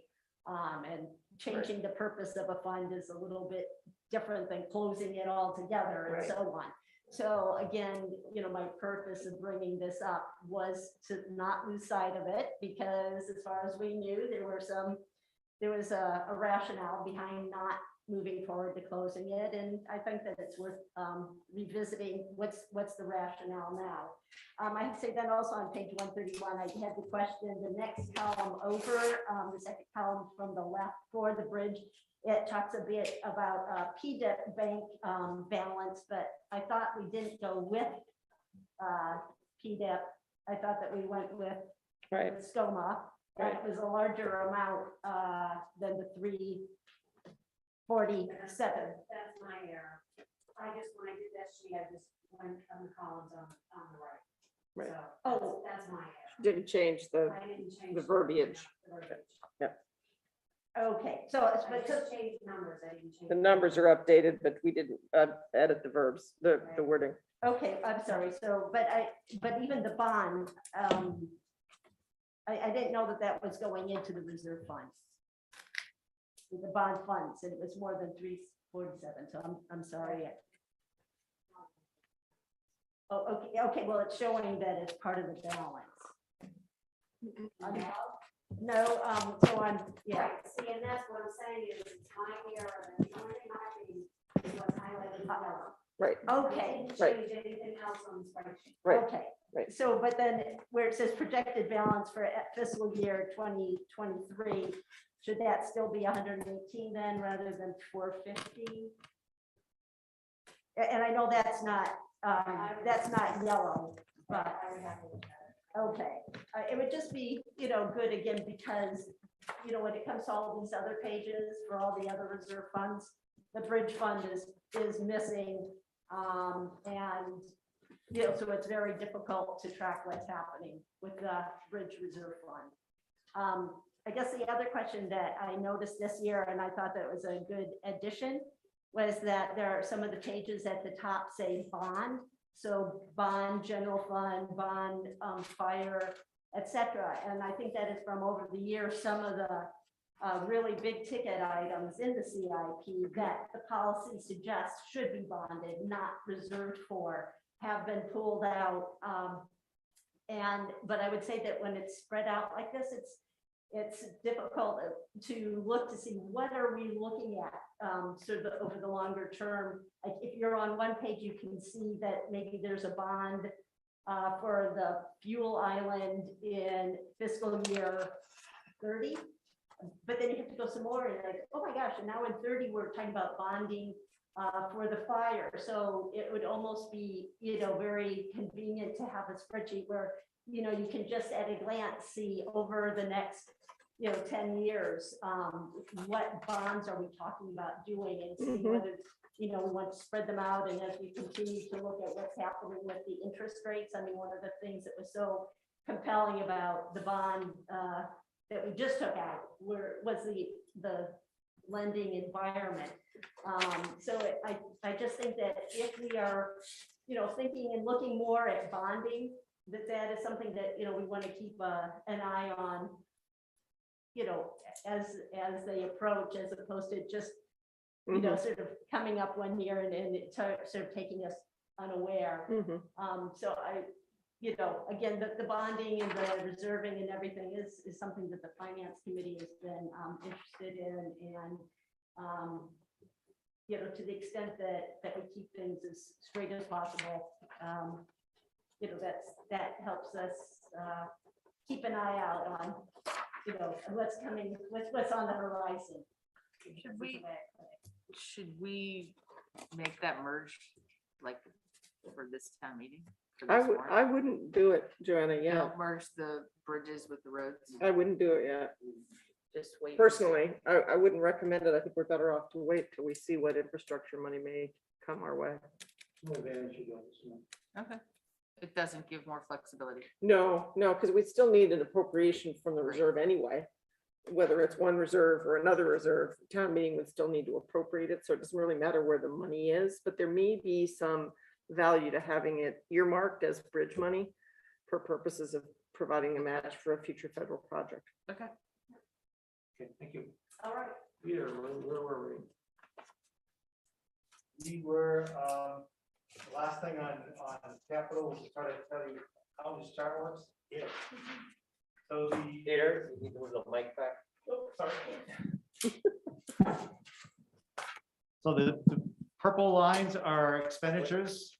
What page are you on now? Any one of the, doesn't have a page number, just pick the highway ones because it was on top. Anytime you see a purple line, that's what you spend that year. The blue line is contribution into the reserve, and the yellow, orange, whatever color that is, line is the balance. So you can see what the balance looks like compared to what you're putting in and what you're spending. So The bars. is crunch on these. Right. The purple bar. Right, Blue is sorry. Blue is the net Blue Right. is the contribution, contribution, Contribution. and yellow is yellow's the net. the net. Okay. And for people who are pictorial, like I am, it's helpful to see this in graphical display, so you get a sense of the 5-year life of a reserve fund.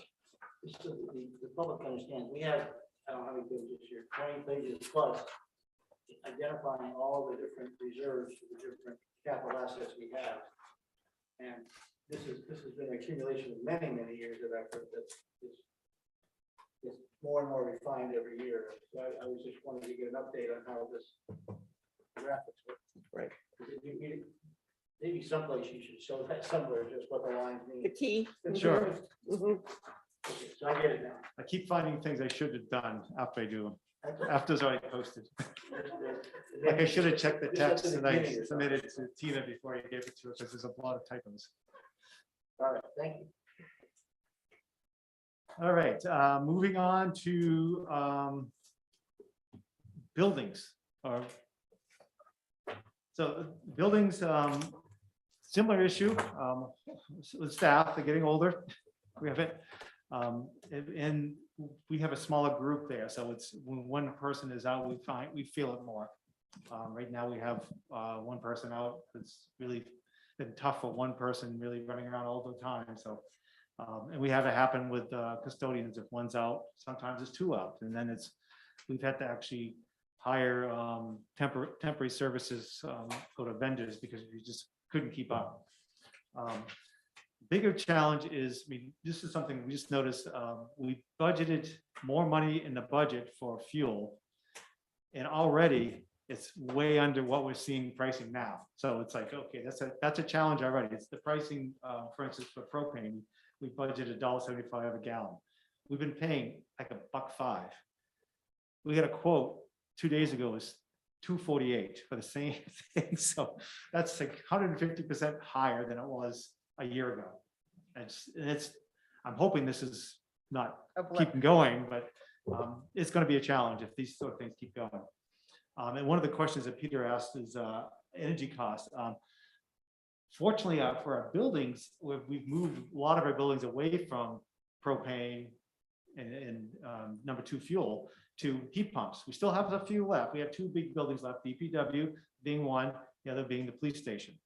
The other one's the main source of heating is our heat pumps. Those smaller buildings that's not the case, but there are very few of those, like pump stations and things that they're really difficult to do that with. So we've actually looking at our electrical budget. That's pretty much the same. It's a little bit more than last year. It's about $2,500 accumulated of all the different funds put together, including water, wastewater, all of general fund costs and the fire fund costs. It's about $2,500 more. Fuel, we've cut the gallons we use, but we've increased the cost by 20% by going down, which is, at least we're going in the right direction, the consumption. If we get that to zero, we can control those costs probably. So the good thing about moving to electricity is that we can control the price of electricity. With our PPAs, with our solar, we have a fixed rate. We can buy on the market, we can hedge, we can get a better price. Right now, our energy, I'm buying power from, not from the grid, I'm buying it from the default power because it's cheaper than the price on the wholesale market, because the wholesale market is really volatile right now. It goes from, one day I saw it go from 40 cents a kilowatt to minus 10 cents a kilowatt in a matter of like 2 hours. So that's a pretty volatile, if you don't see, you see it go up and stay up for periods, but this is like bouncing up and down, and it's just because of the market goes up for natural gas, the price goes through the roof for electricity, but then the market comes back down, the price drops because the amount of sunlight is greater, and the solar part of the grid goes up. So it's a very difficult thing to project. The good thing about our system is as we move to electricity, we can start controlling those costs better. So that's the beauty of it. Hence my suggestion that we think about using some undesignated fund balance to do the heat pump conversion in the police station, because over time, we've seen that we have much more control over our energy costs by electrifying our heating and cooling. Even though the state has one of the highest electric Well, because we buy, I mean, Pete buys combination of wholesale market and default when the wholesale market is crazy. So we're the only, as far as I know, municipal member of NEPOOL in New Hampshire. We're the only one in New England that's not a utility. So there are some others, but they have their own utility. They have distribution systems. We don't. That's great. So the other challenge, and this is something that's really we're seeing, I mean, looking at all the different buildings, is trying to fit people in the spaces. The space demands have been continually been a challenge for different departments. And that's something that we try to react to, making sure they have the space they need. When somebody retires, or 2 people retire, or 4 people retire, you reorganize, and now we need different layouts of buildings. So that's been a continual challenge, and hopefully we've stabilized now, but we've seen that quite a bit of building renovations. I mean, dealing with the COVID, just trying to keep people safe has been a challenge. We've got through that with just some of the things we've done, but it's also been an ongoing thing where there's always a demand for more space, more activities, more storage, more things that other departments are looking for. So that's tough when some of it is outside of public works control. We don't know what's coming. And oftentimes it's suddenly it's here, and it's a challenge. So I went over the CIP stuff already. Just wanted to let you know, and a few accomplishments last year. Solar phase 2 is done online as of January 1st. That makes, like I said, 93% of the load of the municipal load last year will generate on site, which is, Yeah. now we're going to It be is. adding another heat pump, or another solar array At the library. in the library. So it'll be maybe 92%. They're not very big consumption, but every little bit helps. And we also have a wash bay completed, which is part of the drive our prices, because now we're heating a new space. Some of the heating requirements went up for the police department because they have a heated garage too. So that drove a little bit of the pricing of expenses. Moving on to water reclamation. I want to talk a little bit about challenges before I get into what's coming. I've already said a lot of these already. Long lead time, construction costs going up, aging infrastructure, equipment, and where our sludge can go in the future. We know right now it's going to Lebanon landfill, but we don't know if that's going to always be the case. So we're looking for other outlets.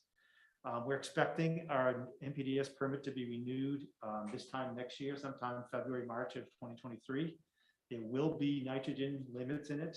We did finally get an answer from EPA after asking for about 20 years. It will be a large project. I gulp to try to say a number because the numbers I said I see are making me choke up. But I'm looking for ways to try to bring the cost down by either, can we phase it? Can we push things out? Can we push off things into a future project, like our equipment replacement? Can we take some of that money we're putting to reserve and reduce the contribution and help building capacity for bond payments? So we're looking at those things. And once I have a better draft, we will come in and sit down with the board and go through what the plan looks like. We really looked at 3 different things. Things we're going to have to do immediately. We're going to have to deal with nitrogen. We're going to have a consent decree. It's going to say you have to do this. They'll give us a time frame. Then we have equipment that we replaced 10 years ago that will be 20 years old that we'll have to replace. And then we have out 20, 25 years from now, when build out, other things happen, when we have to do some more upgrades to deal with the age of the equipment, but as well as what our demands might be. So the study will look at those 3 things. We also did have a look at what if Lebanon's flow will eliminate from the system. And we'll answer that question as well. Right now, it doesn't look like it would actually benefit us at all. It just basically means we would pay a little bit more and have a little bit more time to build something. We have to spend a lot more money in the future and have fewer people to pay for it. So it's kind of got to figure out that project is going to look like down the road. But the first thing is, how do we deal with the first issue, which is the nitrogen phosphorus? So next year we'll need to bring something to the town meeting, a bond vote for a large wastewater project. You think we'll need a bond vote next year, Peter, or the year? We will need it next year because we want to be ahead of what the EPA, because they'll give us a short window and it's going to take us a period of time. The big concern I have is with the federal money available, there'll be a lot of projects and a lot of competition and the longer we wait, the more those prices will be, Materials, but also yeah. finding people to do the work. And they'll give us a window saying you have to be done in this window, which if we can't get someone to do it, we have to get started pretty quick. We can take our time finishing the project as long as we meet the nitrogen piece. There are other things that need to happen when we do that. There's parts of the building that are original to the building that are pretty sad shape, very inefficient heating wise. The front offices was supposed to have been done before we did the outfall, but that's something that probably should be pretty high in the project. And there's a bunch of little smaller projects in there that need to be looked at. So that's something that will be needed to look at. When we sit down, get a little further into this, we may find out that we have another year, but we're still gonna have to do something. We know it's either next year or the following year. If I'm gambling, I'm saying it's next year. One other big thing we had to do this year is 10 years ago, we signed an IMA with Lebanon with a 10-year life and a 5 years extension. This is year 10. So we have to sit down and Can you believe it's been 10 years since we did the intermunicipal agreement? Yeah. they've already asked for more capacity beyond what we've already given them, which at this point, looking at what the project that Ray Pierce is saying you'd have to do, it doesn't look like it's going to be in the cards. But that's something we'll have to sit down with them, go through, sit down and look at. We may say, in fact, no, we can't give you one. In fact, we can't give you as much as we offered, just so we ensure that we have capacity for our own growth. So some of the things that we did finish this year, 3rd year in a row with no violations with our permit, no sewer overflows, which is something that's pretty rare these days to see any community that does that. So there's 3 years in a row that it's been, the last violation was, it was something to do with equipment failure at a bacterial level, but it was not something that was a catastrophe. So the system is running very well, very competent staff. We have all our PFAS levels have fallen well below the limits of not only our discharge in the liquid side, but also our solid side, which is something that we were concerned about because you accumulate them in solid. So we're well below those levels. We did finish pump station 2 is operational. It's not completely complete. That's the pump station nearly by the river. complete. There's still some punch list items that we're going to finish, and we still have to make the payments to the college that on our share of that project. We haven't done that until the project is complete.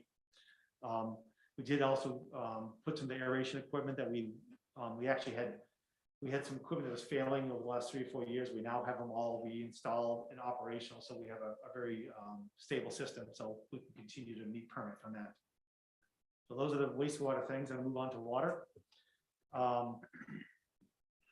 One of the things we're finding is more requirements for treatment. They just added a level of manganese requirement. We added a system in this year so we could actually monitor manganese. It's actually online now. And manganese is a mineral that goes in, you find in the water. It usually runs this, you find it with iron. It tends to be smell somewhat sulfury. Previously, it was just an aesthetic thing, and they didn't have any limit on it. Now there's a hard limit. We can meet we have no problem meeting the limit, but it's something that we want to keep it below the treatment levels. And we can do that if we know what the levels are coming into the system. We see it increase in the spring and fall during the turnover.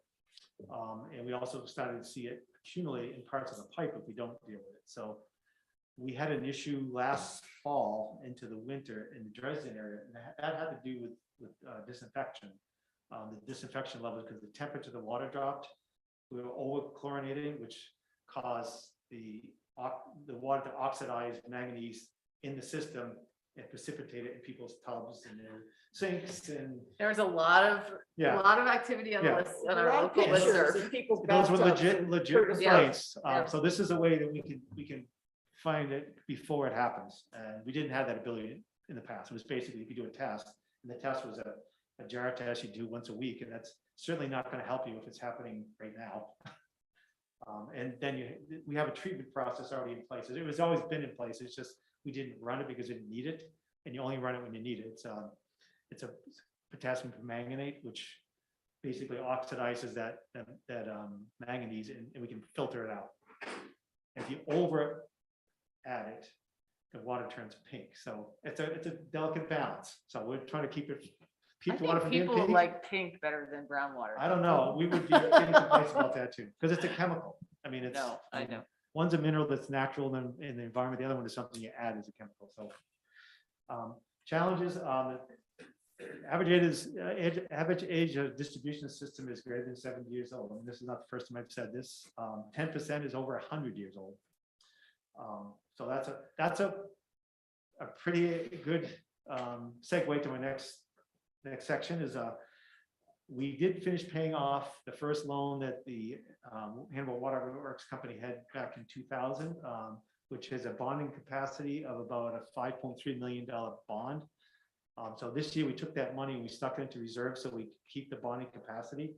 And next year we'll bring forward a project, which will be about a $5 million project, which will address a couple of things. It won't address all our problems, but it'll at least be a first step in it. We'll be looking at some neighborhoods that would have pretty poor condition pipe. But we also have an issue where we never paid attention to it because it wasn't really an issue. But became an issue when Flint, Michigan became an issue.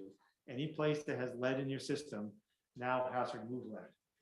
We have old services that are brass. We don't have any lead services. But during the era when brass lines are put in, the connection between the main and the gooseneck was typically lead. Unless we've known it's been replaced, we don't know if it's lead still. So our plan is to try to replace all those services either through part of a project or by our staff doing it on an annual basis. So that'll be something that will be thrown into a project. We will have a plan to do that. We have a period of time we have to get it done by. So that's something that we are really already working on. Will be part of that priority of the project. Working with Lebanon on interconnect, there'll be some additional things that we will need to do to actually improve the interflow between Lebanon and Hanover, so we can actually provide more water to them, and we can actually get more water from them. So there'll be some changes to our system we'll have to do in future projects. And I already mentioned the Greensboro tank being painted, and that's really that connection to Lebanon is pretty crucial for that. So there you have shared services, Peter. Mhm. That's been around for more than a decade. That works well. Right. Talking about cooperation with Lebanon. Yep.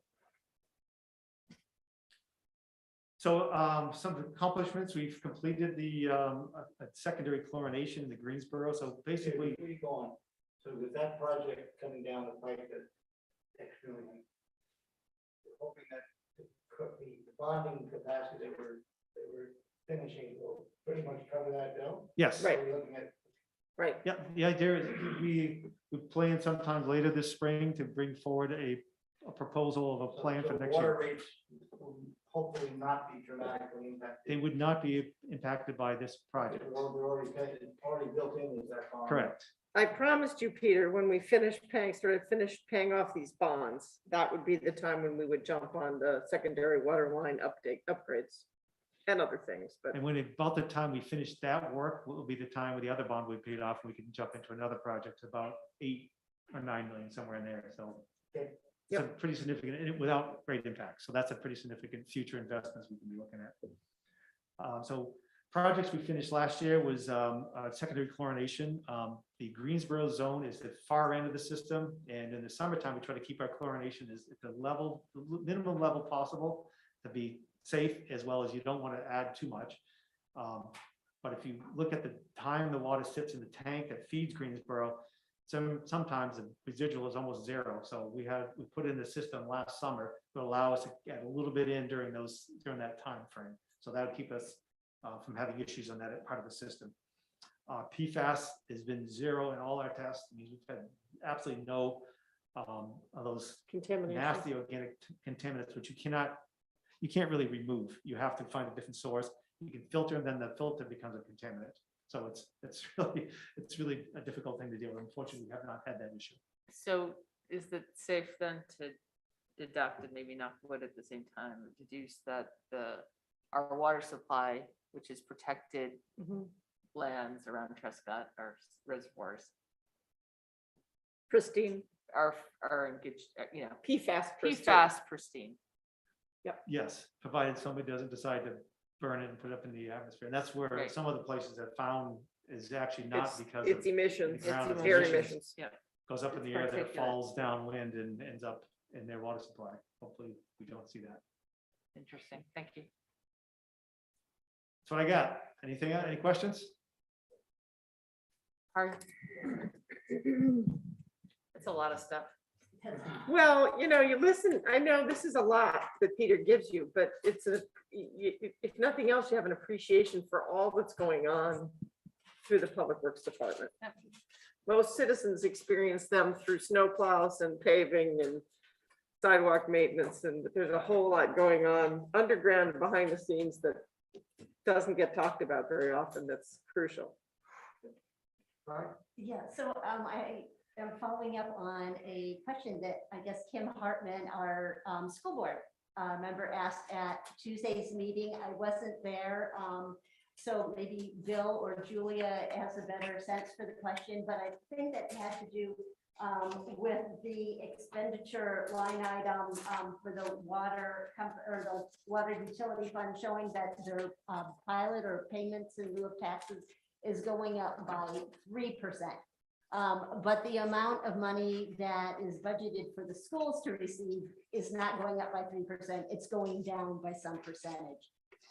So the question was if that expense is going up, is the payment to the schools? Yeah, and we haven't had a chance to look into it yet, Okay. but I don't know. There's an answer. I just can't give it to you Okay, tonight. well, she asked that I ask it because she Right. had to go to I saw she was on for a bit and then she signed off. right, So because she has to help count the write-in votes Okay. tonight for the School board. voting today. So there- it's on our list to sort of ferret down into it. It has something to do, I believe, with the change in the assessed value because through the reval, but I don't know for sure. So I've got to get with Norm and Tina and Peter and think it through, but we just haven't, it hasn't been a high priority and for us just- to solve. Her point then was that if it's not actually going up by 3%, we could lower the water utility fund budget by that amount. But Right, as right. It perhaps isn't. Because water rates aren't going up, I think we're gonna just leave it as it is for now until we have a chance to drill down into it between Tina just tackling this for the first time and us having a lot of other things on our plate. Kim asked the question, we took it down, we'll follow up on it, we just don't have an answer yet. Okay, thank you. Yeah. Any other questions for Peter? Hold on. Thank you, Peter. Really You're welcome. amazing. I remember when I first moved to town 20 years ago, coming to like a planning board meeting and asking about, well, where's the capital improvements plan? And there was like a draft somewhere, like Yeah. it was kind of on a napkin, I think. Yeah, it was very informal. It was a very informal, and it's amazing how every year it gets more refined and more detailed and really, it takes a huge amount of work. And so, congratulations to you and your team and the town office folks too, because it's really important stuff. And it's also caused us to be more proactive in terms of, I think it's a critical planning. Yeah, tool, it's so, taking care of, Yeah. our assets. yeah, Yeah. it's good planning. Yeah. Thank you. Thanks, Peter. We're down, huh? You get social services. Yeah, tonight. Peter. Thanks, Peter. Be safe at home. And I handed out to everybody a spreadsheet Yeah. with an update, and there should be extras there on the table, Kari, of a spreadsheet. Yeah, there you go. Just in terms of if the board wanted to make any adjustments to the social service agency allocations that we have in the budget, this is what I would recommend. I do want to point out that there was a mistake on my part. Twin Pines had asked for 10,000 and I only budgeted 1,000. It was an error on my part. It should be 10,000. And so that's a $9,000 swing. That's the biggest swing, but here are the suggestions for the board to consider as part of finalizing the social service agency allocations.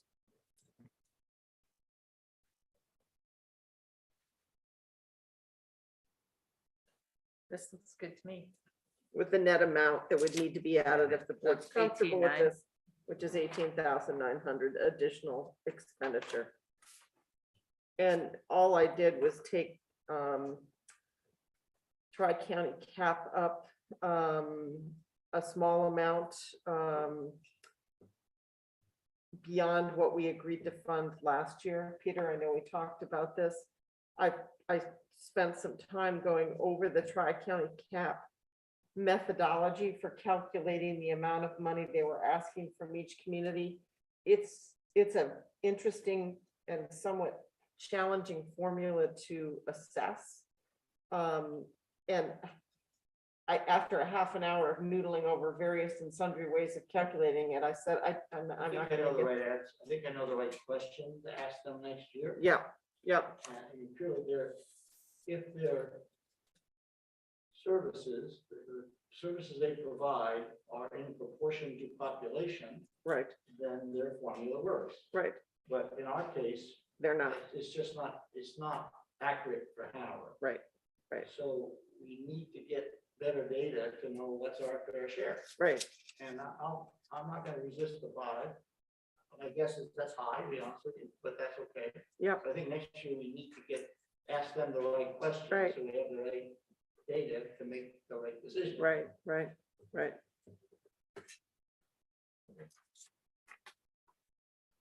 Okay, any questions or questions? Okay, good. Looks good.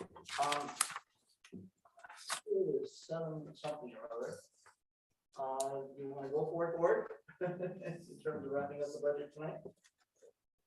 Okay, I sent out a teaser today. Do we have to meet tomorrow night? No, you do not have to meet tomorrow night. Just because you've noticed it doesn't mean you have to meet tomorrow night. Totally up to the board. I would vote for a 5-minute break Just take a 5-minute break. and then come back and outline what do we need to accomplish to reach a point that. Last time we took a 5-minute break, it took 10, so tonight we're gonna take a 10 and take 10. How about 7:20? Okay. So we do it 7:20. Okay. Be aware that the mics are live.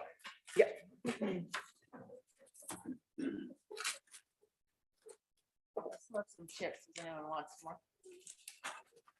You want? I mean, there are probably any left.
let me tell you, well, Bill, why don't you intercede a bit? You finish chewing. Finish chewing.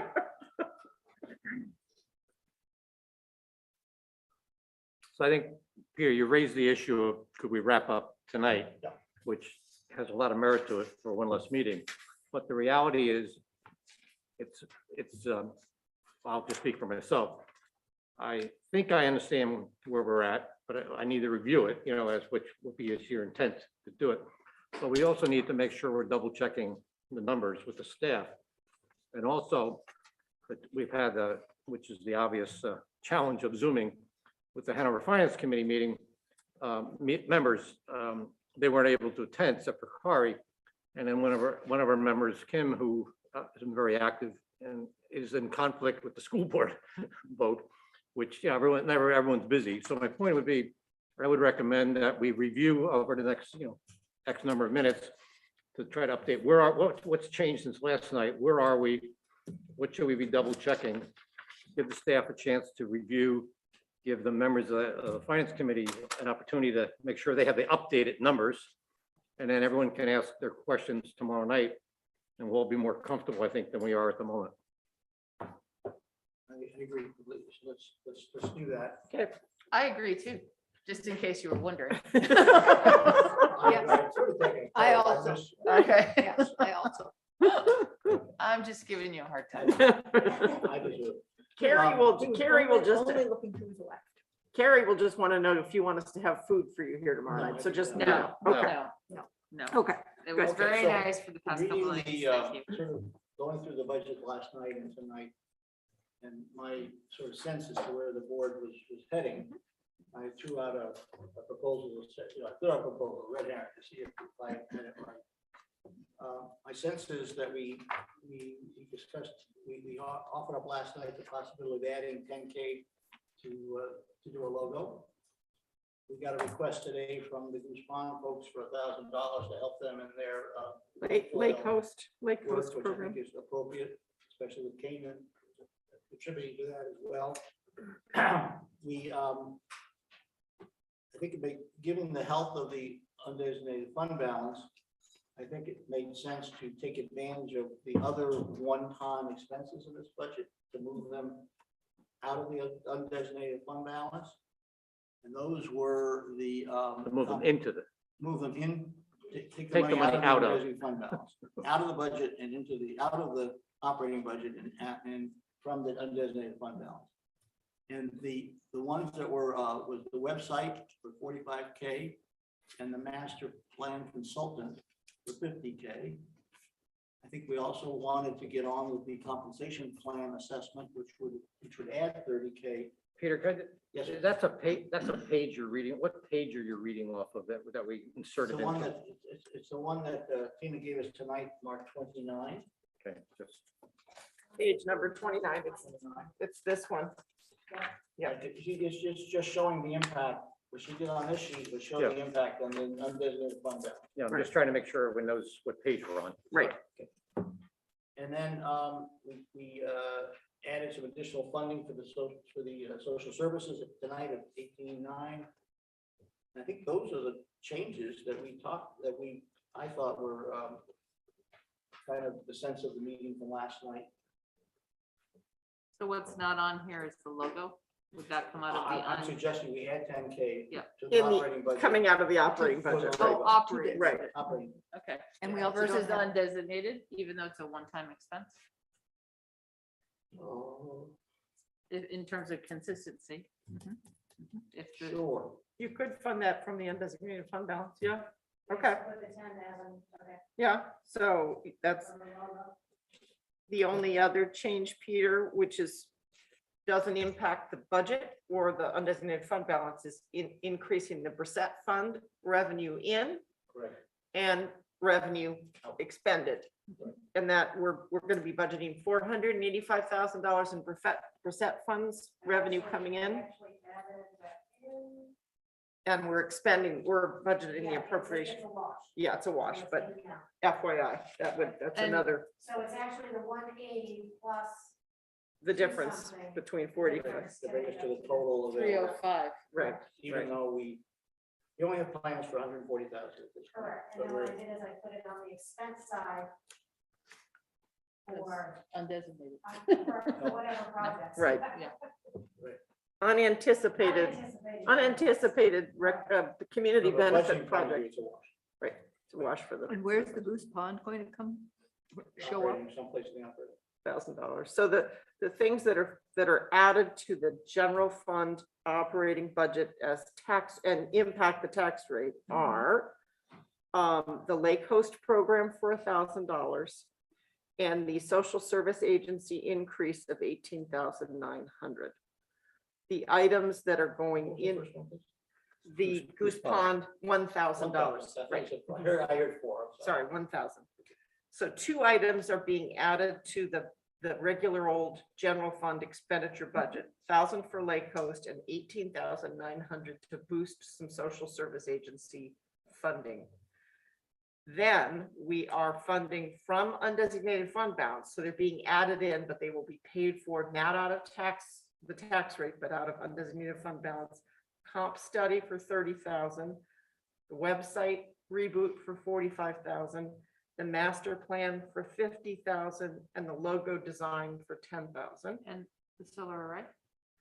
The solar array is already anticipated to be taken in the budget from undesignated fund balance. So that was already Okay. planned, Joanna. Okay. And then we're boosting the Brissette Fund revenue in to a total of $485,000 and expending that full amount of revenue as an appropriation, but that's a wash.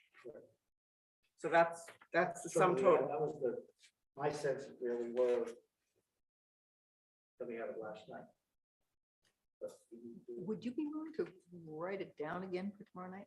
Yeah, no, Yeah, we I'll need- get I've that got, to I've you, got chicken the scratches. ins and but I outs, mean, yep, including the net tax rate impact. So That'd be we'll- awesome. That, the good, Just the, have a clean sheet of paper for Right, tomorrow night. Thank you. right. ma'am. the anticipation is that they will still have if my numbers are right, Mhm. undesignated fund balance will still be healthy right, and the tax rate will be slightly less. right, right, If these numbers work out the way I'm hoping they will. right. And also in the undesignated fund balance, we do have a little bit of play because I put 200,000 in there for abatements. Right. But according to, to the assessing department, we're only getting a handful of them in, so not a handful, but 30 something. Hopefully that won't be needed. Hopefully that money will not be. No harm in leaving.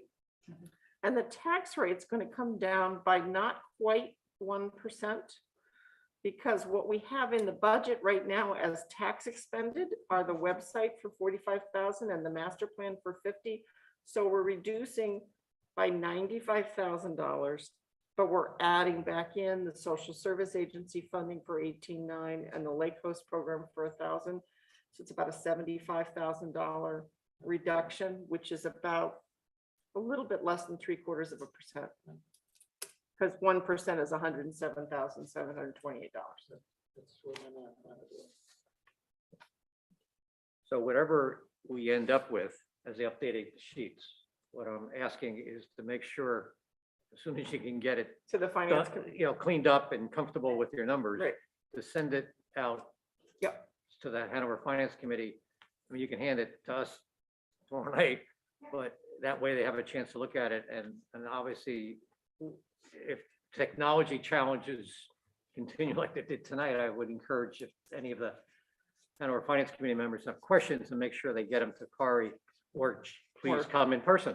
Yep. You're welcome. We got room. Or email them, whatever works. for Whatever them. works for them, but it just would be, I mean, our goal is to make sure if they have questions, they get them answered and everyone's comfortable with the math. I mean, that's really what we're talking about here.